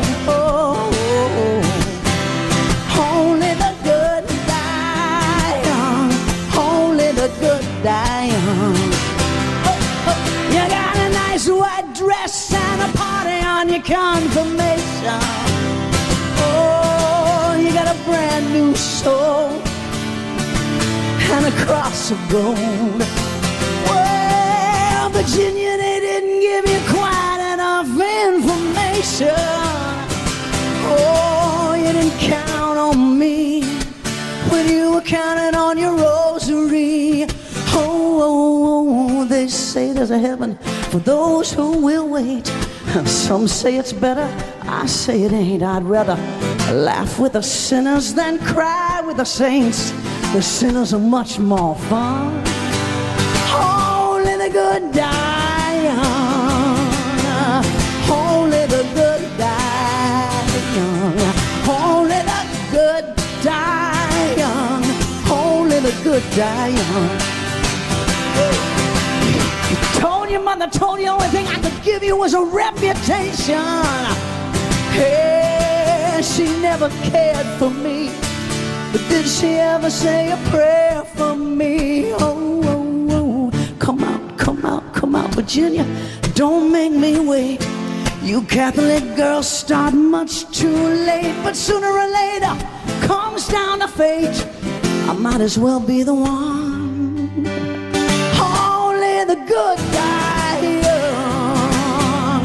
Only the good die young. I said only the good die young. Only the good, only the good, only the good die young. Only the good die young. Only the good die young. Only the good die young. Wow. Wow. That is beautiful. Thank you so much. Melissa Etheridge, everybody. Melissa Etheridge. Yeah. That's how you do it. You are fantastic. You are fantastic. Thank you for doing this. Melissa Etheridge, everyone. Now, Billy. Yeah. When you hear, by the way, Pink's mom is crying again. I'm going to have to. She all right? By the way, I like that version. It's much dirtier than mine was. It was gritty, wasn't it? It kind of was. Billy, when you hear that, I mean, does it make you proud? I mean, that's exactly what you had in mind. You wanted someone to interpret your song, right? Absolutely. Yeah. Yeah, especially like that. That's great. And you know what's great? The Vatican just called. The new Pope was actually dancing to that. He loved it. He would. Like it's right. Yeah. He might. Yeah, Billy, I mean, what I thought was so great was the visual of you sitting behind Melissa as she was singing that, and you were totally lost in it. I mean, I could tell you dug that. I love that interpretation. Yeah. And she also got there's an inherent reggae thing in that song. Yes. Which you do with the guitar. And she got it. She got it right. And made it really dirty like it's supposed to be. The way it's supposed to be. Yeah. David Weiss is in our audience. He is going to ask you a question. This is a town hall with Billy Joel if you're just tuning in. Hey, thanks a lot, guys. Thanks, Howard. This is unbelievable. Yes, it's great. And Melissa Etheridge, that was ridiculous. Yes, that really was. It was. Yeah. So over the course of your career, what's the one criticism that you were most offended by? Either because it was completely off base or because it actually touched upon an insecurity? The criticism. Ever have a rock critic Unfair. or somebody write or somebody walk up to you and say something horrible? Yeah, I had a lot of hit records that I had almost nothing to do with it except writing them. I didn't promote them. I didn't pick them to be singles. I didn't market them. The record company did that. They were, very good at picking hit records, but there was an assumption, and I would keep seeing this happen over and over again by certain people in the media, that I'm writing this song to be a hit, like I'm cranking out cheese. Like I'm just writing this stuff because I want to make money, which is ridiculous because, sure, we all want to make money, but that's how I made a living. I just wanted to make a living. If the song turned out to be a hit, hey, other people liked it, okay. But I didn't write the song thinking, I'm going to sit down today and I'm going to snap out another one of them hit records. And that really hurts, right? Because you do have your integrity, and you made these songs because they've meant something to you, and you can get a chip on your shoulder, right? Yeah, I mean, there was an assumption I was just doing this for money. I'm just doing this to make money. He's sold out. He's doing it to make money.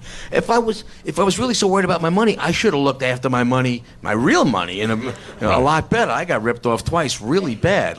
Yeah, anybody who was in it for the money might have had a better accountant or really watched everything. Yeah, or themselves, just right? go to the bank once in a while and check that it's there. Billy, how are you feeling these days about your radio channel here on Sirius XM? I wanted to ask you about that. I find it remarkable that I can tune into that channel 24 hours a day, and there's some songs I've never heard before, but you actually have a catalog that is so big it can fuel an entire channel. Is this the ultimate for you? Do you tune in at all to listen to it? I tuned in to listen. I listened for about 40 minutes, and I said, okay, that's enough of him. It's hard for me to listen to myself. I'm a critic of my own voice. And you'll hear a recording that you did and say, wow, that's shit? No. I just, when I hear me sing for too long, I start to get tired of me. Right. I mean, that's what I do when I go to work. I sing, and I recorded the songs, I wrote the songs, I arranged the songs, helped produce the songs, mixed the songs, mastered the songs, promoted the songs, and after a while it's like, okay, that'll be enough of me for a while. How involved are you with the channels? Do you just leave it up to someone else to program it, or do you ever call up and say, hey, don't put that on, put this on, or anything like that? I'm going to be more involved as time goes on, because I want a chance to add my own program. I want to play some music that isn't me. Right. Some music that influenced me, or music that I like, or music that other people might be interested in. Even some classical music, maybe asking a lot for a pop audience to listen to it, but some of it's really, really good stuff, and I want to get it out there. I love that you're becoming a radio disc jockey. I really, truly do. Well, we talked about that. Yes, it's the This ultimate. is usually the opposite. The DJ wants to be the rock star. Oh, believe me, right? I want to be a rock star, but you've heard me play. No, but I like radio. I mean, I have a face made for radio. I like radio. Billy Adam Bierstein's here. He has a question for you. Hey, Billy Howard. Honored to be here with both of you. I just wanted to say that. So, Billy, when you look back at your career from playing in intimate crowds like this in small bars to the larger venues, which do you prefer and why? Well, I'm glad I'm out of the bars. Yeah. You don't miss that? No. Right. No, I mean, in the beginning, it was kind of rough. It's always rough for everybody starting out when you're playing. Why is it? Because there are jerks in the audience who will just be complete assholes to you? It's a crapshoot. You never know what the audience is going to. They may not want to hear you. Get out of here. But isn't that training necessary to become? It is, right? Because you really actually get the reaction of an audience, and you learn what they like and what they don't like. Yeah, you have to go through the school of hard knocks to learn how to get good. I was an opening act for a long time for the Beach Boys, the Doobie Brothers, the Jay Giles Band. Is that tough gig? Because I remember seeing Blood, Sweat, and Tears, and the opening act was the Allman Brothers. I saw them get booed off the stage. Yeah, it's tough. Because that audience doesn't necessarily want to see you. No, they don't want to see you at all. For Beach Boys, forget it. Right. They want to hear good vibration. Sing us a song, and boom, get off the stage. Do you ever feel like throwing in the towel after something like that? I mean, when they get you, so man, this is awful. No, I never felt like throwing in the towel. We just kind of adapted. We said, okay, I'm gonna have to come up with some songs that are a little harder hitting. Billy, why is Vienna one of your favorite songs that you wrote? What is that? I mean, this was one of those quickly written songs. It just kind of popped out when I was doing the Stranger album, which became a very successful album, and I really don't remember, where it came from, why it came out the way it did. But it was kind of a Promethean moment. It just kind of boing, sprang out of my head, and there it was. And this is one of those that you wrote quickly. Yeah. And this was the story went that with Vienna, you were in Vienna, you were visiting your father. Yeah. And you saw like an old woman on the street. She's sweeping up or something, and you felt bad for her. And your father said, "Don't feel bad for her. She has work. We honor these professions in Vienna, right?" Yeah. And you felt, hey, no matter how old I get, Vienna will wait for me, right? Because I can be an old man and still people will treat me with respect. Well, it was sort of just an observation that you have your whole life to live. A lot of people who are in their 20s think they got to get it all together by the time they're 30, and they got to they kill themselves trying to get the golden ring by the time they're 30. And you have an entire life to live. So the lyrics, slow down, you crazy child. In other words, you got a whole life. Right. We tend to kind of put older people away. And by the time you're middle-aged, you're over the hill, and it's all about young people and young people and young people. So, wait a minute, why do I have this whole lifespan? What's the point of it? So the message is, don't treat your life like it's going to be over in 5 minutes. Right. Treat your life like, hey, you're in it for a marathon, and enjoy your life. And some people will get there sooner, and some people will get there later. Were you singing this to yourself, or were you? I think I was singing it to friends and people I knew who I saw were really going through a lot, trying to grab that gold ring. And I said, slow down. You're going to be fine. You're good at what you do. Just, be good at it. And whenever you get there, you'll get there. Here's Billy doing Vienna.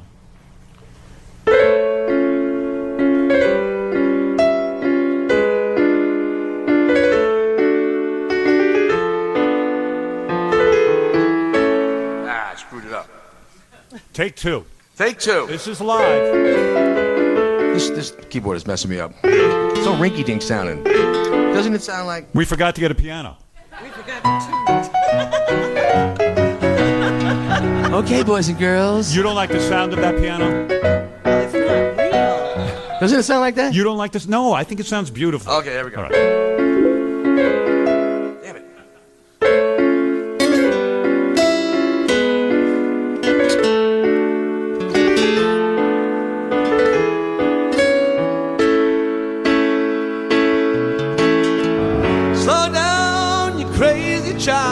You're so ambitious for a juvenile, but then if you're so smart, tell me why are you still so afraid?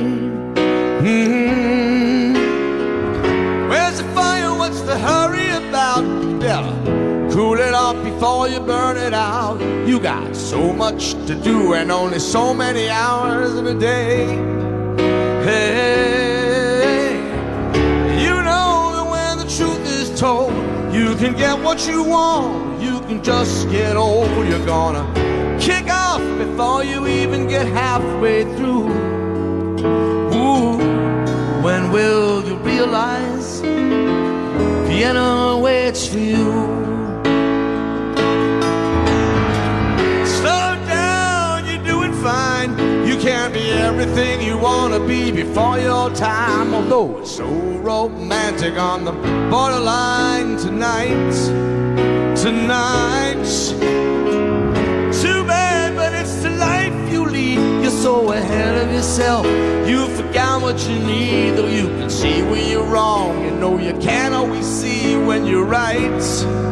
You're right. You got your passion, you got your pride, but don't you know that only fools are satisfied? Dream on, but don't imagine they'll all come true. Ooh, when will you realize Vienna waits for you?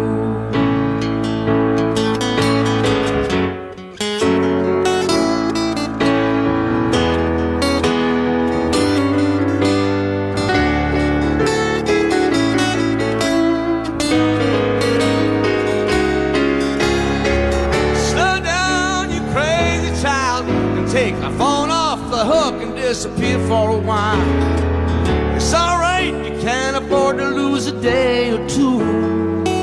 Ooh, when will you realize Vienna waits for you?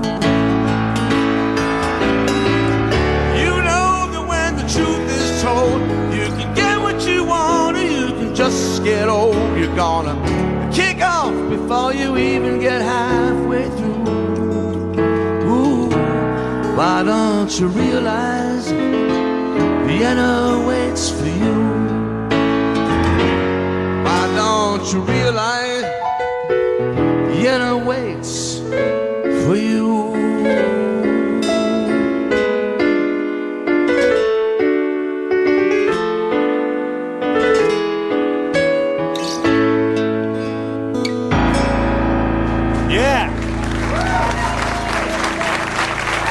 Tommy Burns on guitar. It's Tommy Burns. Tommy Burns. I love that song. That's such a beautiful song, Vienna. Thank you. Yeah, just gorgeous. I was thinking the song "My Life." You did something back in the day that people didn't do. You gave that song to Bosom Buddies, the TV show. I used to watch that show religiously, and I remember that was the theme to the show. Yeah. Was that a big decision for you to give your song to a TV show as a theme? Nowadays, everyone's doing it, but back then it was kind of like, oh, you can't do that. No, it was another place for the song to live. I hadn't really allowed my songs to be used for endorsements or commercials, at that time. Television was another medium, and it was another place for the song to live. Did you like the show? Did you ever watch it? Yeah, I watched it once. Got it. But I didn't really watch. I'm not a sitcom guy. I watch the History Channel. Yeah, since I know you personally, I know you actually like religiously watch the History Channel. Yeah, my girlfriend calls it the Hitler Channel. Right. It is, right. But what is it about the history? Because you will spend days watching the History Channel, right? I'm just fascinated with history, and that we have footage. I mean, especially the 20th century. Right. I mean, I like ancient history too, but I like to feed my mind. I like to learn Hitler things. is like Shark Week Right. on the History Channel. When- They're now doing that where Hitler's coming Hitler back. Week, yes. The thing too is with the History Channel, I was thinking about you going to Russia when you played Russia, and when you see what's going on in Russia now, It's scary. It is scary, right? Yeah. It feels oddly familiar that someone is taking over land. And so when you watch that, are you sad because you played Russia and you saw freedoms coming about, and now it seems like maybe a lot of the freedoms going Well, away? just keep in mind the leaders over there don't necessarily represent the people. Right. Russians are people just like we're people, or like Americans are people. And when you watch this guy making political moves and being aggressive, doesn't necessarily reflect how the people over there feel. We always thought of them as a big monolith. Remember Swimwear, evening wear, and the women would wear potato sacks, like Right. Russian fashion show. Wasn't like that when you went over. No, they were like us in the 60s. They were ready for a change. They loved America. And it was one of the few places you can go to people go, I love America, God bless America. Billy, did that concert leave you in the hole financially? It was like rumored like it cost you $1 million personally. It was more than that. It was more than $1 million. Yeah. And did that upset you? Nah. It didn't. You just felt the historic value was what you were after. I just wanted to go over there and do that. I know it costs money to bring the whole thing, the whole production over. But I thought maybe we can make it back with the film, or they put out an album, which I'm not crazy about. You don't like that album? No, I don't think it ever should have come out. Why did you allow it to come out? I didn't allow it. Who got it The out? record company put it out. They're entitled to. Oh, they were? You mean because they helped front the money for the tour? It was a little shady deal that was going on. I see. Yeah. It seems like every artist has one of those. Crosby, Stills, and Nash, I interviewed them. They hate the album Four-Way Street. David Bowie hates Live at the Philadelphia Forum. And you hate your live concert, but sometimes the record companies will just do that to you and screw Well, it. I had a sore throat the whole time I was there. I don't think they're good vocals. I don't like the performance. Were you pissed off during that performance? Because at one point you throw over like a chair and like I threw the piano. Why did you throw the piano? Because they were making a film. There was two films. One was a documentary, one was a concert film. During the concert, the film crew had to light the audience so you could see the audience. But over there, this was like in the mid-'80s, they were still paranoid, people in New York. They didn't want to be seen playing air guitar and air drums. Right. Everybody wants to do their stupid air rock star move out in the audience. As soon as the lights went on, you see people, Right. and it's killing the show. Right. So I'm yelling at the guys, turn off the lights, you're killing the show. Let's turn off the light, turn off the light. They wouldn't listen to So me. the audience looked dead, in other words, because every time they turn the lights like on, deer in the headlights. right, and that'll kill you I because didn't know nothing. right. If you see one person not rocking out to you, you get bummed out. When you see a whole audience The freeze whole audience, up, they just stopped. It was like musical chairs.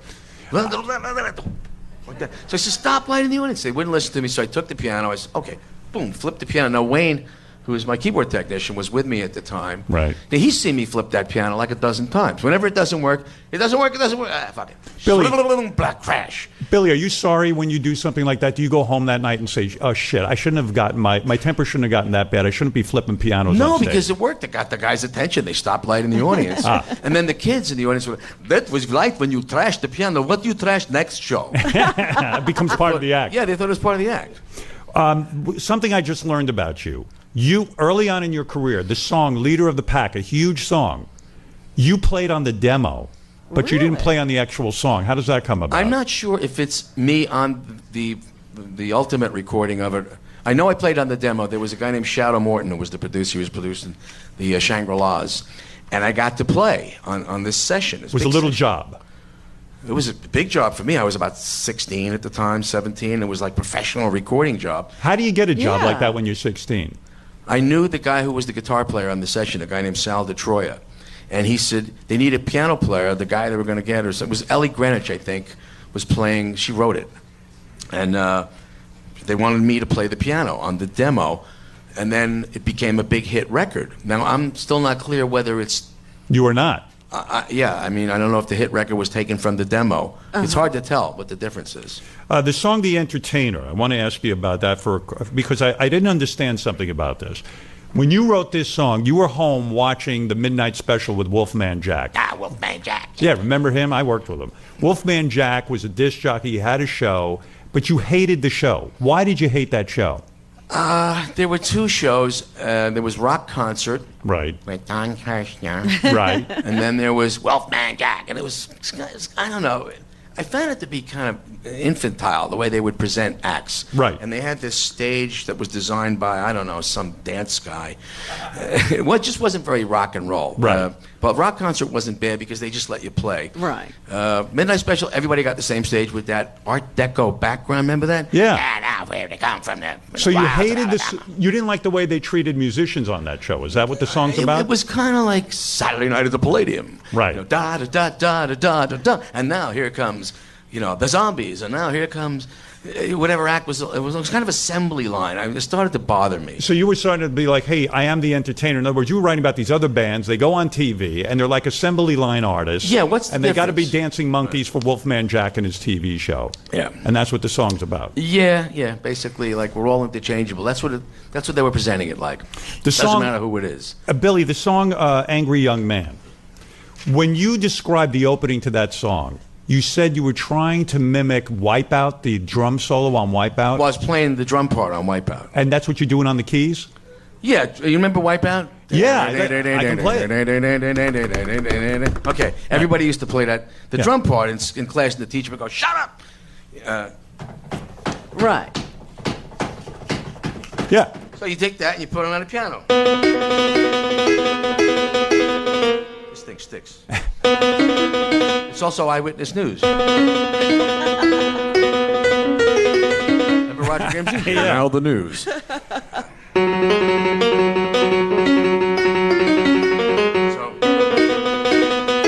Just I love that. Young guys can move their hands really fast. And why do you hate practice. why do you hate the song "Moving Out"? What is that? I don't hate it. It said in my notes that you hated the song your "Moving notes Out." are That you wrong, said aren't they? really you do like the song. Yeah, I like that song. Oh, okay. And you said you wanted to sound like Yes on that song? Huh? None of this is correct. All of your notes on that boy. are wrong. All right. Well, then I have it wrong.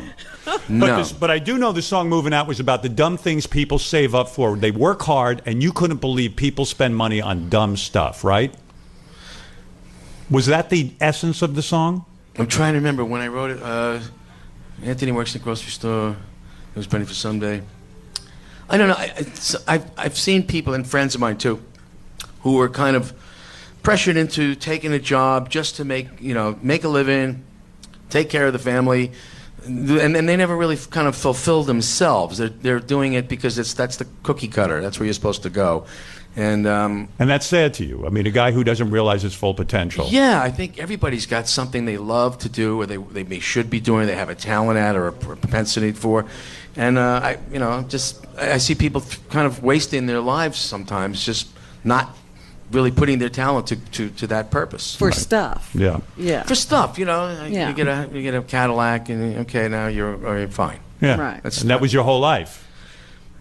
You're sitting there and getting a Cadillac. What was it all for? I mean, Yeah, and you end up with some stuff. Right. That's what it was all about. Yeah. You're not going to believe this. My mother-in-law has a question for you in the audience. Is that right? That's right. My mother-in-law actually has a question. She's here from Pittsburgh. Go ahead, Judy. Okay. Yes. Yes. What is your favorite song to sing live? Probably not one of mine. Oh. What is your favorite What do you song? sing of other people's that you really love? We do Beatles songs. We do Stones songs. I don't hear you doing a lot of cover versions ever of other people. I don't hear that. Remember at your party the Jimmy All Kimmel we did thing? was cover, right? Me and Jimmy Fallon. We're just doing cover songs the entire party. Yeah. Yeah. And you knew everything. What's a song you love to cover that you could do right now? That I could do right now.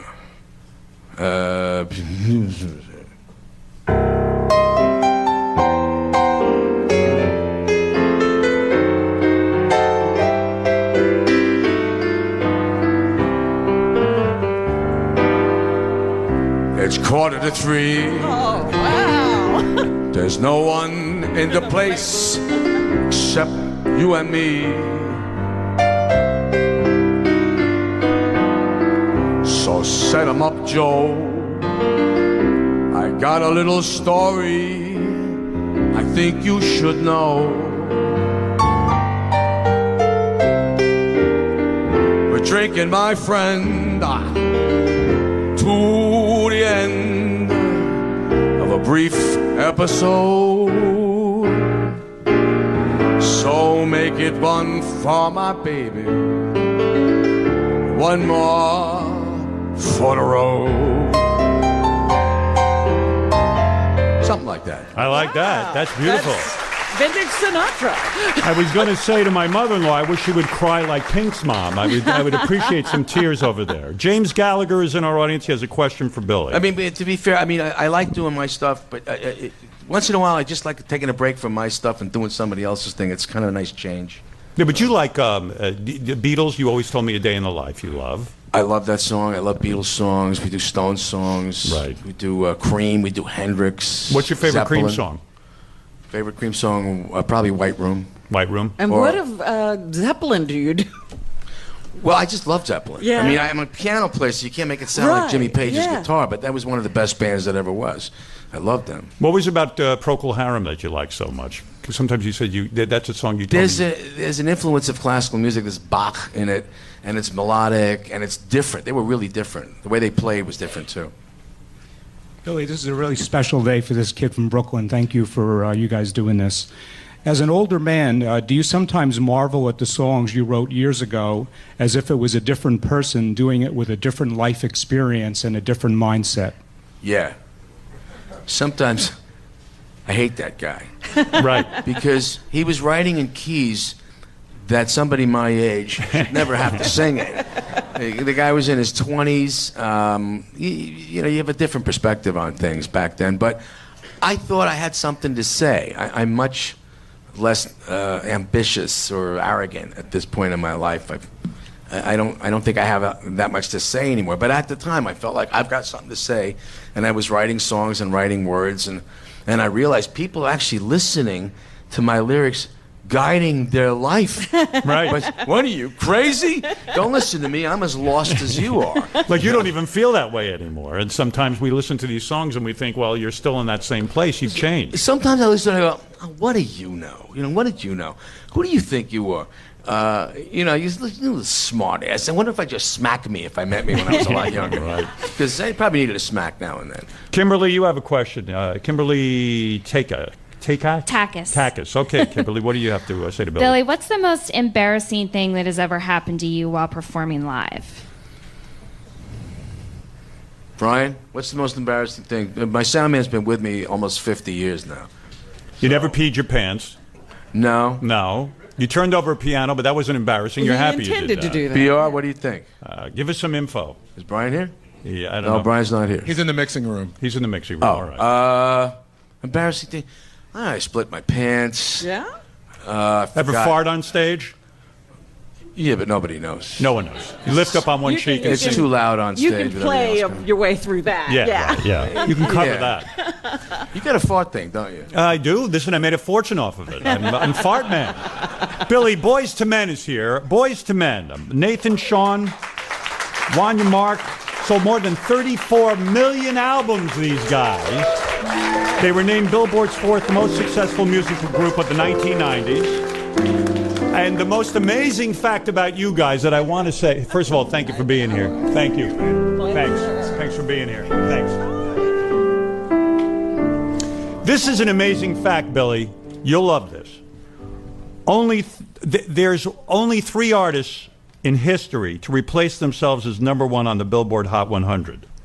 And they actually replaced themselves. Their song was... They knocked themselves off the chart. That was fun. You've got to be impressed with that, Billy. Billy, the song that... hi, guys. How are you? How are you, man? Hey, Great how you seeing doing, you. man? You having Thank fun? you. We're good, man. Did you catch any of this broadcast? This is very, amazing. very happy to be here, man. Why are you guys Billy Joel fans? Do you have any... You know what? Like, I was sitting there thinking about, man, like, honestly, I was born in 72, so I kind of came up during your 80s. Yeah, we all came up during the 80s. And now. yeah, so it was one of those things where you were probably one of the only white guys that was we could played sing in the on ghetto, like pretty much. black radio. Yeah. Is that Like, true? you know, yeah, it's like I mean, when there we was were some growing up in songs. Philly, Yeah. like they played some of the songs one of the songs in particular that we're going to sing today. But you were just so soulful. Like, you know, just to hear that, like it didn't matter what color you. I didn't even know what color you. I was too young, Yeah, so yeah. I just heard the song, and it was just wow. This is beautiful. And then the fact we went to the high school for performing arts in Philly, so we were exposed to a whole lot of different music, and you know we were a cappella group then, so you know this was the type of song that you know The longest time is what you're talking about. Yeah, right? the longest time. There wasn't a lot of songs on the radio like that, so you know we were looking for songs. Other than that, everything else was from the 20s and the 40s and the 30s. So Billy, that when- was the most contemporary song that we could sing and still be cool. Billy, when you recorded this song, you did all of the vocals. You did your own sort of harmonies and everything. Yeah, we tried to get a vocal group to come in and sing it with me, and it wasn't working out. So Phil Ramone looked at me and said, "You're going to have to do all the parts yourself." You did 14 different tracks to this, right? This is all your voice. No, when I you were think it's like listening to it. 5 different vocals. Is there an instrument? There's a bass guitar. There's in a it. bass guitar. Is yeah. there anything else in this song? It's just all your No, voice and a just, bass. just vocals and finger snaps. Wow, that is. That Well, is we would have incredible. loved to sing it with you. Unfortunately, we just got off a plane because we do a residency in Vegas every weekend, so we weren't here last night for the rehearsal. So we just decided to make something up on the way. And I know you guys don't know who this guy is, but we met him at the airport. We thought we'd throw him in. Nice. Yeah. How'd that happen? Actually, he went to high school with us as part of the group early on. So he sings with us in Vegas every night when we do our performance. So we're going to try Now wait this. a second. You were with the group early on. Why the hell did you leave? What? I mean, that's not a good move, is it? Yeah, Billy, Howard. that's a disaster. Good question. I'm gonna stand on this side. Why did you leave? You're just gonna leave me over here like that, right? Yeah, right. Say it again. Why his bad? It was his bad. Yeah, it was my bad. Big It was- mistake, my yeah, friend. huge. Boys to But Men. I'm here now. I can't wait to hear you guys do this song. All right, 'cause so I we think put something else in the front of it to kind of spice it up a little bit. So we're going. Billy, do you mind that they did that? No. It's don't. okay Take with it, you. take All it, right, take it, all take right. it. Okay. Wherever it's going to go. There we go. Ready?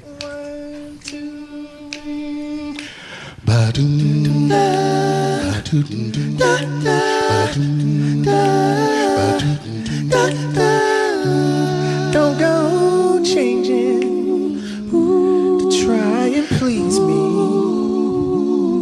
You never let me down before. Don't imagine I'm too familiar, and I don't see you anymore. I would not leave you in times of trouble. You never could have come this far. I took the good times, I'll take the bad times, I'll take you just the way you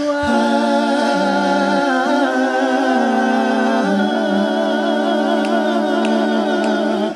If you said goodbye to me tonight, there would still be music left to write. I got the lyrics wrong, but I think you want to know that I intend to hold you for the longest time.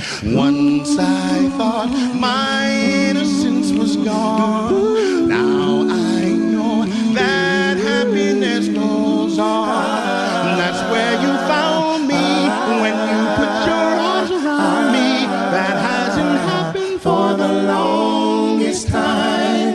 I had second thoughts at the start. We edited this part, and there's more that I hope for. Who knows how much further we'll go on? Maybe I'll be sorry when you're gone. I wonder, I don't remember this part. I intend to hold you for the longest time. Whoa, for the longest time. Whoa, for the longest time. Whoa,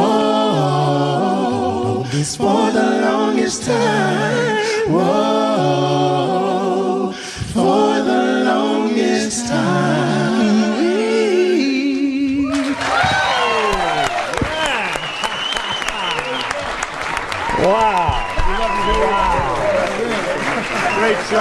Great stuff. Thank you. Thank you.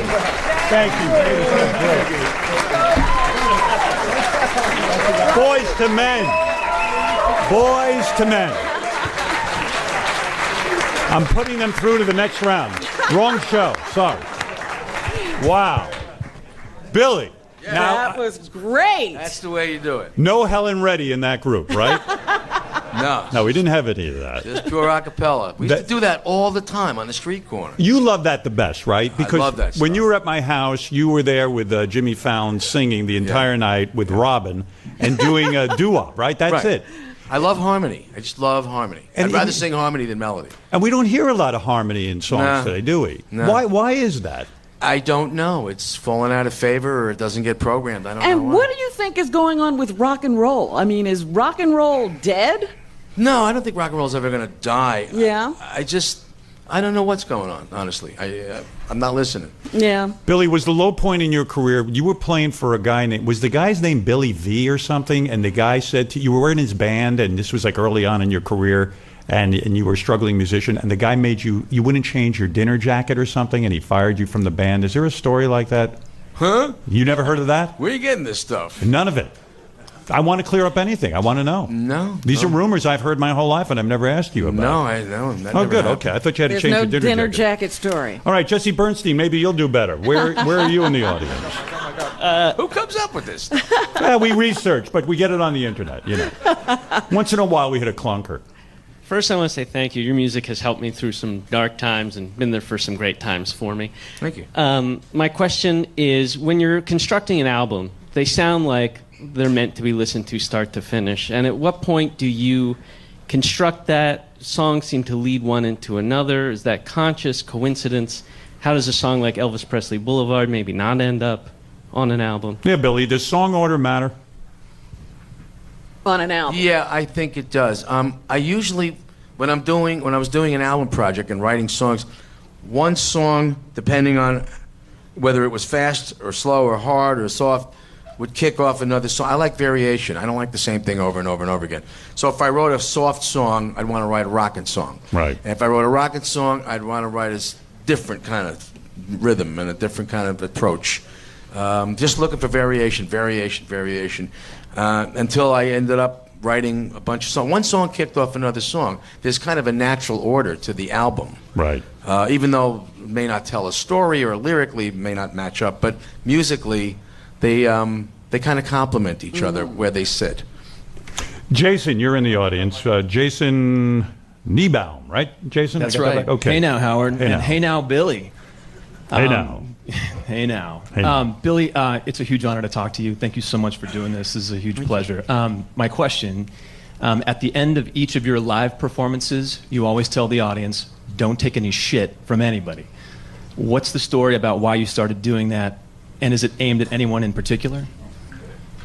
I haven't really done that for a while, but I used to. I think it came from, we were playing at gigs, and the security people were being really nasty to the people in the audience. The kids were excited. They wanted to get up to the stage, and sometimes they were a little too muscular with how they handled the audience. And one time I jumped into the audience and pulled some security guy up for somebody in the audience and said, leave her alone. And they were throwing people out. When it's overdone, it's not right. So, and at the end of that particular show, I said, hey, don't take any shit from anybody. You know, you're supposed to be here having a good time. Don't let anybody, rain on your parade. And I think it just stayed for a while because, I don't know, sometimes people are too used to getting pushed around. I don't like bullies. I don't like it. See, I thought that was about the dinner jacket. When you said don't take any shit from anybody. But I guess I'm wrong. What do I know? Billy, I was trying to lead you into Wider Shade of Pale because you and I had a private conversation. I was asking you about doing other artists' songs. And I really, I don't know of many examples where you do other artists' songs.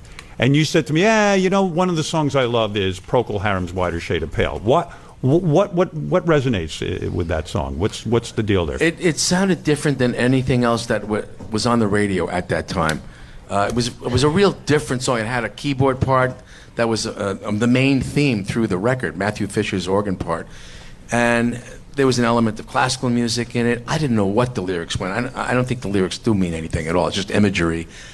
but it kind of took me to another place. It was very atmospheric. And to me, it's one of the saddest songs I've ever heard. And I don't know the lyrics either, really. I mean, it's just the mood, right?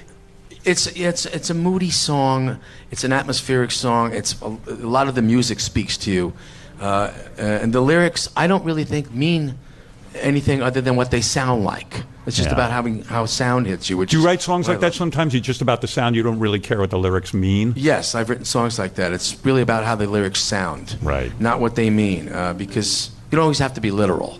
Well, I love that you're going to do this song because it's one of my favorites, and I think it's kind of exciting when you interpret somebody else's music. So, well, I heard my daughter do this at the Carlisle Hotel. Right. She picked this song and I went, I forgot how much I like that song. Right. And my daughter did this, so I'm going to do this now, and because Love she got me to do it. Thank you.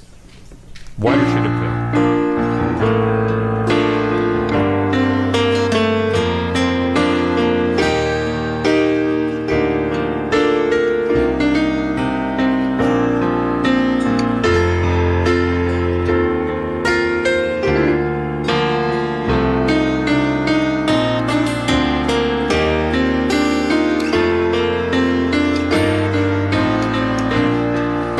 We skipped the life fandango, we turned cartwheels on the floor.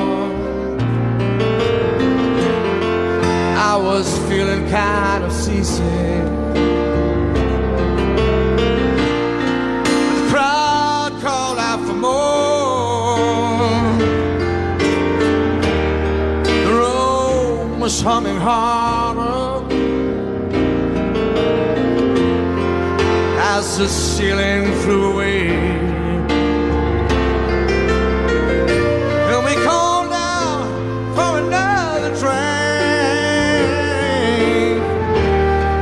as the waiter brought the tray. And so it was later as the miller told his tale. That I face at first just ghostly turned to white wood, shade of pale.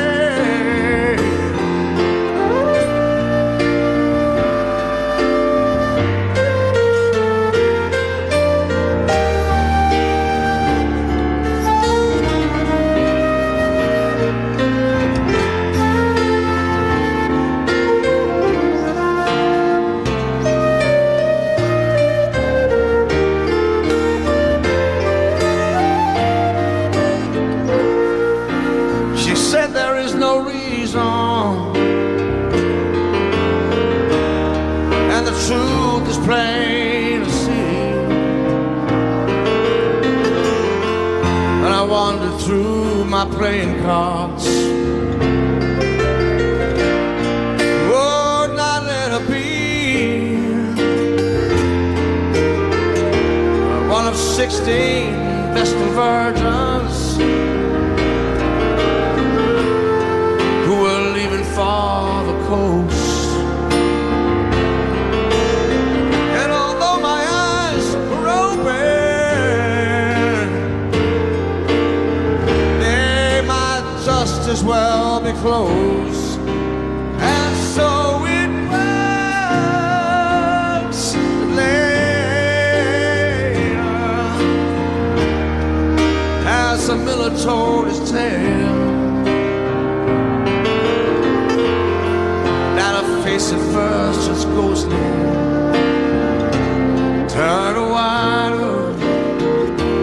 shade of pale.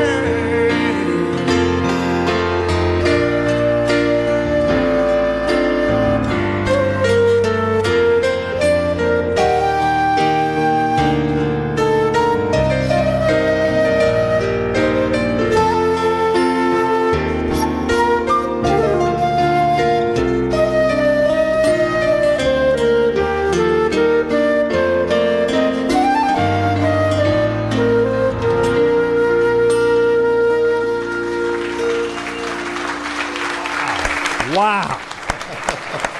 Billy, let's put that out on an album. It sounds better on the Hammond organ. Oh my God! And by the way, I want to thank Mark and Tommy. Mark, you're beautiful on the flute, and Tommy on the guitar. Beautiful.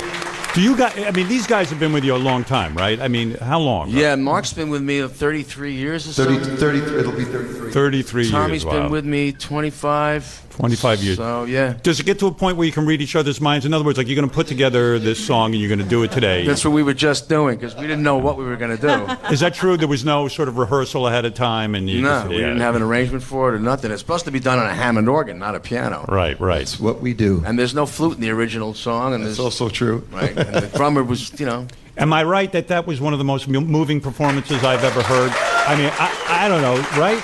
Yeah, it was just ridiculously beautiful. Sound rehearsed to me. Yeah, Howard, sure you have did. to get out more. I know. Well, I sit at home and I wait for the next show. You know how that goes. All right, a couple of more audience questions. We have we're doing a town hall in case you're just tuning in. We're sitting here with Billy Joel. I am having the most fantastic time. I hope you are too. We don't normally go out of the studio because I'm a recluse. But for Billy, I'd go probably to Alaska and do a show. I don't care where it's going to be. Well, let's not get too crazy. Yeah, Billy, you're great, but I'm not going to Alaska. Let's go to Fred Stapleton, who has a question for Billy Joel. Hey, Billy, Howard, thank you guys for an amazing day. This is just amazing. Thank you guys so much. Sure. My question for Billy is, over the last 50 years, popular music genres have certainly changed. And what I'd like to know is which musical genres have played a big impact in your music? I think all of them. I've liked every kind of music that there is. When I was growing up, I got to hear jazz, blues, rock and roll, pop, Broadway. Not a lot of country music. We didn't get a lot of country in New York. Once in a while you'd hear Johnny Cash song, Well, I went into town the other night to see if I could start a fight. I felt so mean that I was going nuts.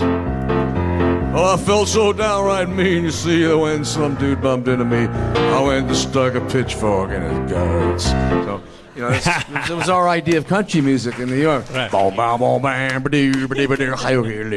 But you like Willie Nelson, I bet. I like Willie Nelson. I like Hank Williams. I liked Patsy Cline. But didn't get to hear a lot of it in New York. But I liked every kind of music I've heard. Billy, and I still do. Were you confused when like a guy like Rod Stewart put out a disco song? Was that like, to you, were you like, oh, what's he doing that for? He shouldn't do that. Or were you kind of accepting of it? I wasn't a disco guy. I was, there was kind of a battle between rock and disco. Right. I think that guy in Chicago took it to a little bit of an extreme. Yeah. What was that guy? Steve Dahl blew up a he blew up record. a pile of disco records. Yeah. I mean, I don't have it against anybody for dancing to disco, but it got to be kind of cookie cutter. Boom, boom, But no temptation to do a disco song at that point, because I remember Kiss put out one, and No. you just kind of that was like never going to happen. No, but I like Rod's voice. I mean, if you got to listen to a disco record, I like Rod Stewart's voice. He's got that kind of sore throat thing going on. What was the song you told me? Do you think I'm sexy? Do you want my body? Come on, sugar, let me know. Wasn't there a song you wrote for him, like you wanted him to record it? Los Angelinos. That's right, you said that. It's on a Street Life Serenade album. Yeah, I love that It's got a song. like electric piano sound, like a Wurlitzer sound. Nah, that's a Fender. This is like a distorted, really crapped out. Ooh. That's it. I always wanted Rod to do this. Los Angelinos all come from somewhere to live in sunshine. They're funky exile, hiding up in the mountains, laying low in the canyons, going nowhere on the street with the Spanish, with that raspy thing. Yeah, did you ever say to him, hey, I wrote this great song and I want you to do Los Angelinos? I think I did, but I don't think he heard me. Yeah, I guess not. But I love that song. I remember sitting in my college dorm room listening to Los Angelinos. It's fun. Yeah, it's just a great I song. was making believe I was Rod Stewart on that one. There's a guy named Kevin Luss in our audience who wants to ask Billy Joel a question. Go ahead, Kevin. Thank you. Mr. Joel, in your storied career, were there any offers either to join a band, play at a festival, or participate in albums that you turned down and now you regret? Well, I was supposed to play at Rockin' in Rio, And then they got Prince, and they called me up, and they said, "No, you don't have to come. We got Prince." That's a nice phone call to get. But we got the money, though. Yeah. I love those kinds of gigs. Is that true? Is that how that works? They paid you They, anyway. well, they paid us, and then they, oh no, never mind. We got Prince. So we said, wait a second. So yeah, if you don't want me to come, send me the money. Wow. Billy, what is the arrangement like with the Madison Square Garden concerts? That's got to be an incredible financial arrangement and a complicated contract to How put did together. it even come about? Yeah. Whose idea was that? This had been something that was kicking around for a while. We did a run a couple of years ago where we did 12 nights at the Garden, and they knew that we could continue to play there for a long amount of time. It was really a matter of me committing to it. Like I said, I took about 3 years off after the last tour with Elton, which was in 2010. I had to get my hips done. I wasn't sure if physically I was going to have the wherewithal, especially at this age. And then after we did the 2012, the 12-12-12 concert, a lot of people just were hitting on us. You guys got to go out there. You were great. We thought you were the best thing in the show. And we're like, really? We didn't even think we were that good at that show. But we got a lot of compliments, and there was a lot of business, came out of that. Will you keep doing it as long as people keep coming to the show, or do you have a finite as long amount as of time? there's a ticket demand and I've got the physical wherewithal to do it, yeah, we're just going to stay there. And you're having fun doing it? Yeah, it's great. It's the best venue in the world, Madison Square Garden. Talk to me, Billy, about Tony Bennett for a second. Did I answer all his questions? I don't know. Did we get what? Did Well, you talked about that I the regretted? Prince thing. Have you ever turned down something that you regret? Well, I to ask to join a band. Actually, there was a kind of an idea kicking around between Sting, me, and Don Henley, and there was another guitar player. I don't remember who it was. About putting a band together, one of those ridiculous super groups. I love super groups. Blind Faith. Why not get together with those guys? I thought it was a good idea. We could just throw some song ideas around and just be a band because I used to be in a band, and now I'm the Billy Joel. I'm out front. I like being in a band. I always think of myself as being in a band on stage. I happen to be the guy that sings, and we're all playing instruments. So I like the band idea, but that never got together. But it doesn't mean it won't. I mean, someday we might put together a silly supergroup. And then what was the other thing? If it was something I didn't join or did you to join bands, play at festivals, or participate in albums that you turned down? Did you ever turn down being on someone's album that you might have regretted? Probably, but I did a lot of recordings with people too. Like, would we know most of those recordings, or not even realize that you were on them? You probably wouldn't even realize it. A lot of Wow. it was just playing the piano and just being backup guy. Someone just calls and says, "Hey, Billy, would you do this?" And I you just do did it. a record with Johnny Mathis. Wow. Yeah, Christmas song. You're kidding. Chestnuts roasting on an open fire. That was fun. How's he sounding these days? He sounds great. Wow, Johnny Yeah. Mathis. Yeah, Unbelievable. I think he's in his late 70s now. He sounds Wow. great. And you were about to ask him about Tony Bennett? Well, I'm going to go to Tony Bennett in a second, but also I did want to bring up one thing. I want Billy to stop riding a motorcycle. I don't like that he rides a motorcycle. He was in an accident years ago, and his thumb got all screwed up. And yeah, right. It's like rubber, right? Yes. So Oh, you're dear. demonstrating right now. And what was it? You told me the story once when you had the accident. Wasn't it in front of David Letterman's theater or something? No, this was in Huntington, Long Island. Was it in Huntington? Yeah. What was Lady the ran one a where red you light. wiped out in front of David Letterman's? It wasn't? Were you kidding this Maybe stuff? I'm not listening to you the right way. But when you wiped out in Huntington, weren't they all standing around going, "Hey, there's Billy Joel's blood"? Well, somebody ran a red light. Yeah. She ran a red light, and she was in the intersection. I'm going through the intersection, so I ran into her. And I flipped over the car, and I was wearing a helmet and boots, and I sat down and on the corner. I was a little bit in shock, and my hands were starting to grow, swell up like watermelons. Right. And somebody was asking me for an autograph, and I was like, well, I can write it and smear it, on something. And then the policeman comes over and he needs my ID, getting a license registration. I can't get my hand into my back pockets. Isn't that mind-blowing that someone would ask you for an autograph as you're laying there and your hands are exploding? It makes for a good story. It's a great story. But, yeah, so how am I going to sign it with blood? And I couldn't get the wallet out. The cop takes my wallet. He looks at my license because William Joel. Hey, lady, you hit Billy Joel. And I'm coming over. Okay, thank you. You don't panic when you see your hands swelling up like that and you make a living as a piano player? It's never that good to begin with. This is rock and roll. You play with your elbows if you have to. Oh, come on. No, piano is a percussion instrument. People think it's a string instrument. Piano, you play like a drum. Do you? Yeah, it's like it's just a drum. No wonder I can't play. And you hit the keys very hard, don't you? Yeah, I used to break bass strings all the time. Not on this because this is a synthesizer, but on a real piano, we used to have to tape the bass strings because they snap and they'll take your head off. Well, why is that a big... Like, the guys who hit the piano the hardest are usually... maybe because it is like a drum. That's It's the a thing. percussion instrument. You play it like a drum. You strike the piano. Wow. Are you going to give up the motorcycle? No. No, he does what he wants to do. I want to talk to you about Tony Bennett. You love Tony Bennett, right? I love Tony Bennett. You love Tony Bennett. Tony Bennett has sold more than 50 million albums. He's won 17 Grammys, including a Lifetime Achievement Award in 2001. He won 2 Emmy Awards and was a Kennedy Center honoree like yourself. He just did a duet with Lady Gaga. And he's here with us today to honor Billy and do a song, and I'm thrilled that he came all the way from God knows where. Where were you, Tony? This is pretty cool, isn't it, Billy? I mean, very cool. I like this whole setup. I would do this every day with you. Different people coming up. What are you doing tomorrow? Yeah, can't we do this tomorrow and every day? Tomorrow?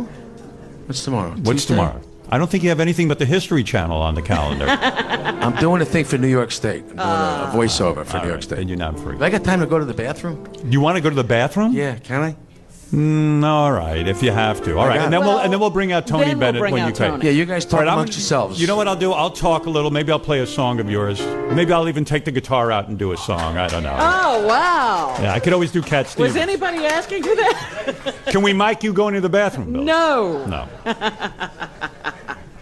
Well, Tony Bennett's going to come I was out. amazed that he had gone this long without asking for a break. I thought you were being kind of Hitlerish yourself. Well, you want to know Keeping something? him strapped It's to not that like piano. You know what we'll do? Let's have Matt Lauer come up and sing while Billy's in the bathroom. Oh, he's gone.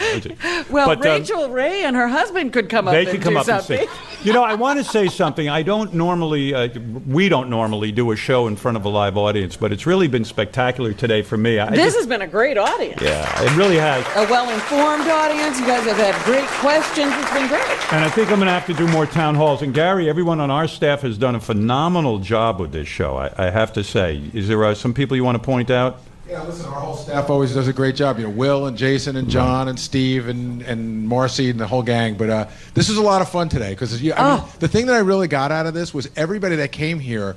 Like when they were talking about Billy, I thought they were going to cry. Yeah. Like it was heartfelt. Everything was heartfelt. And I don't think what I get from Billy is I don't think he understands how much he means to people. Yeah. Yeah, I agree with you. I think that he just thinks he's a regular guy who got lucky or something, but... he doesn't realize what the music was doing when, he released it. Yeah, absolutely. He was actually speaking for people. Fred, are you in heaven? Are you happy with what's going on here, or do you feel I've missed a few things? You've missed nothing. I think this will be the benchmark that everybody's going to shoot for and will foolishly miss. They're just not going to get as good an interview as they got in here today. But Fred, as important as your voice is and important as your opinion is, the most important opinion is J.D. Harmeyer. J.D., come up and...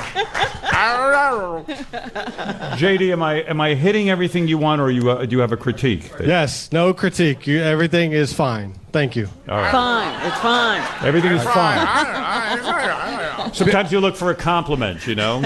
So Billy's on his way back up. Billy's on his way back up. That's good. And then we'll bring out Tony Bennett. And we're here at a town hall. We're at a place called the Cutting Room, which I really like. I think the you're warming up to the cutting room, aren't you? I liked it the second I walked in. I actually liked the Cutting Room, and I would do another show from the Cutting Room as long as Billy shows up.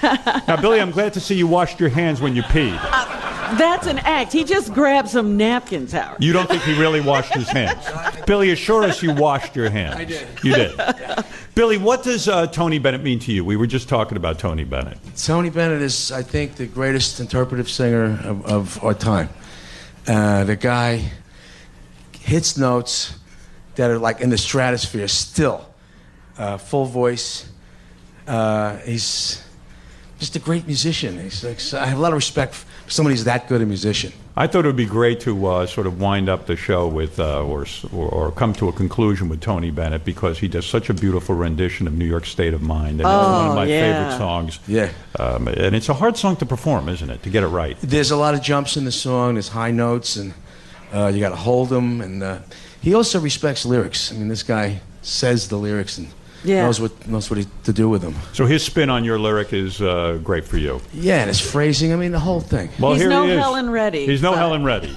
That's a great introduction. Without further ado, here is Mr. Tony Bennett, who's always been a good friend to our show. A great guy. Wow, there he is.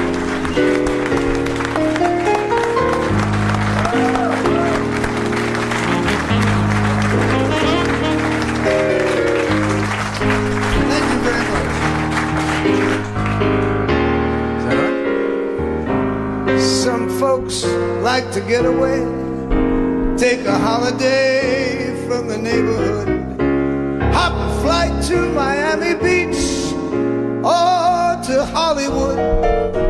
But I'm taking a Greyhound on the Hudson River line. I'm in a New York state of mind.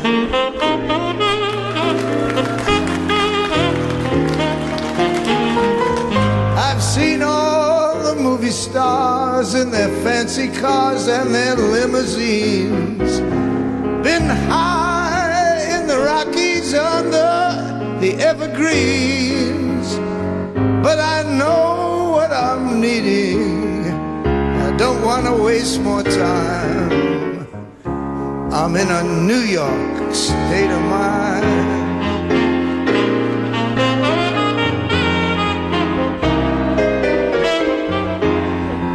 It was so easy living day by day, out of touch with rhythm and blues. Now I need a little give and take. The New York Times, the Daily News,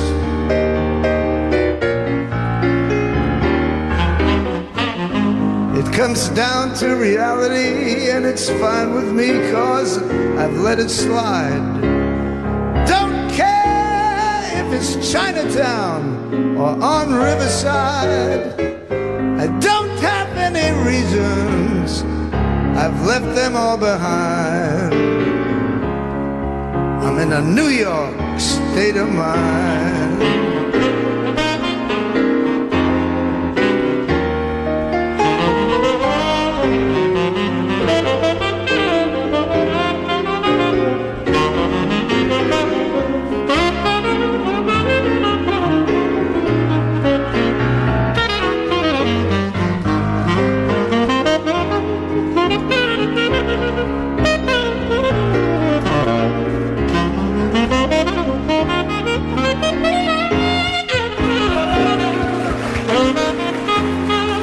It was so easy living day by day, out of touch with rhythm and blues. But now I need a little give and take. The New York Times, the Daily News,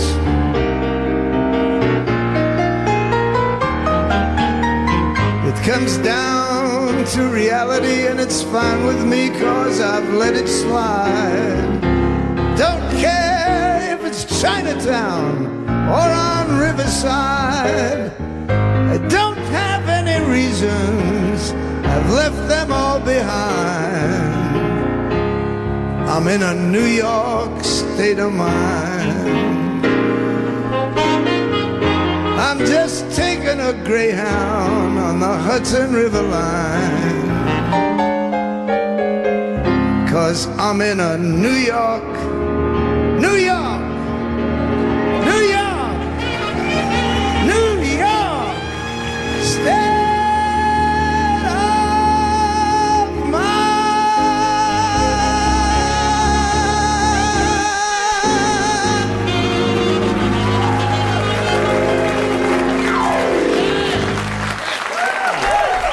Tony Bennett. Tony Bennett. What a voice. What a day. How exciting. Mr. Bennett, thank you so much for coming here. Thank you so much. Appreciate it. Wow. What a day. What a day. Woo! Billy. How do you top that? I don't know. Billy, it doesn't get better than today. Woo! Really doesn't. This is really one of the most special broadcasts I've ever done, and I'm going to remember it forever. It's just a fantastic day for me and for everyone on our crew. Yeah. And I hope you've had fun. Thank you so much for allowing us to do this. Yeah. How do you top that? You know, and we even had cold cuts. We had them right downstairs. Tony Bennett. I know. Yeah, he just gets it. Gives you chills. At his age, his voice is pretty remarkable, right? He hit all the high notes. He's up way up there, man. Yeah, you looked over at me when he hit the high note. You went, you see? Like he can hit it. Yeah, it's pretty incredible. Great stuff. Did you have fun today? Yeah, I did. You feel we covered it all? I think so. Is there anything you wanted to say that we didn't get to? Probably, but that happens after you. I should have, would have, could have, did it. Anything you want to do. Anything you want to close we'll wait. up. We'll Yeah, wait. We'll do it. If there's anything you want to get... This feels like... It feels like a good place to end? Yeah, pretty complete. Well, Billy, thank you so much for doing this. You want to wrestle? You want to do anything? Nothing? A little boxing. Come on. I want to thank our audience. I want to thank everybody here at the Cutting Room. I want to thank Billy's band, Mark and Tommy, Mark Rivera and Tommy Burns. What a great job those guys did.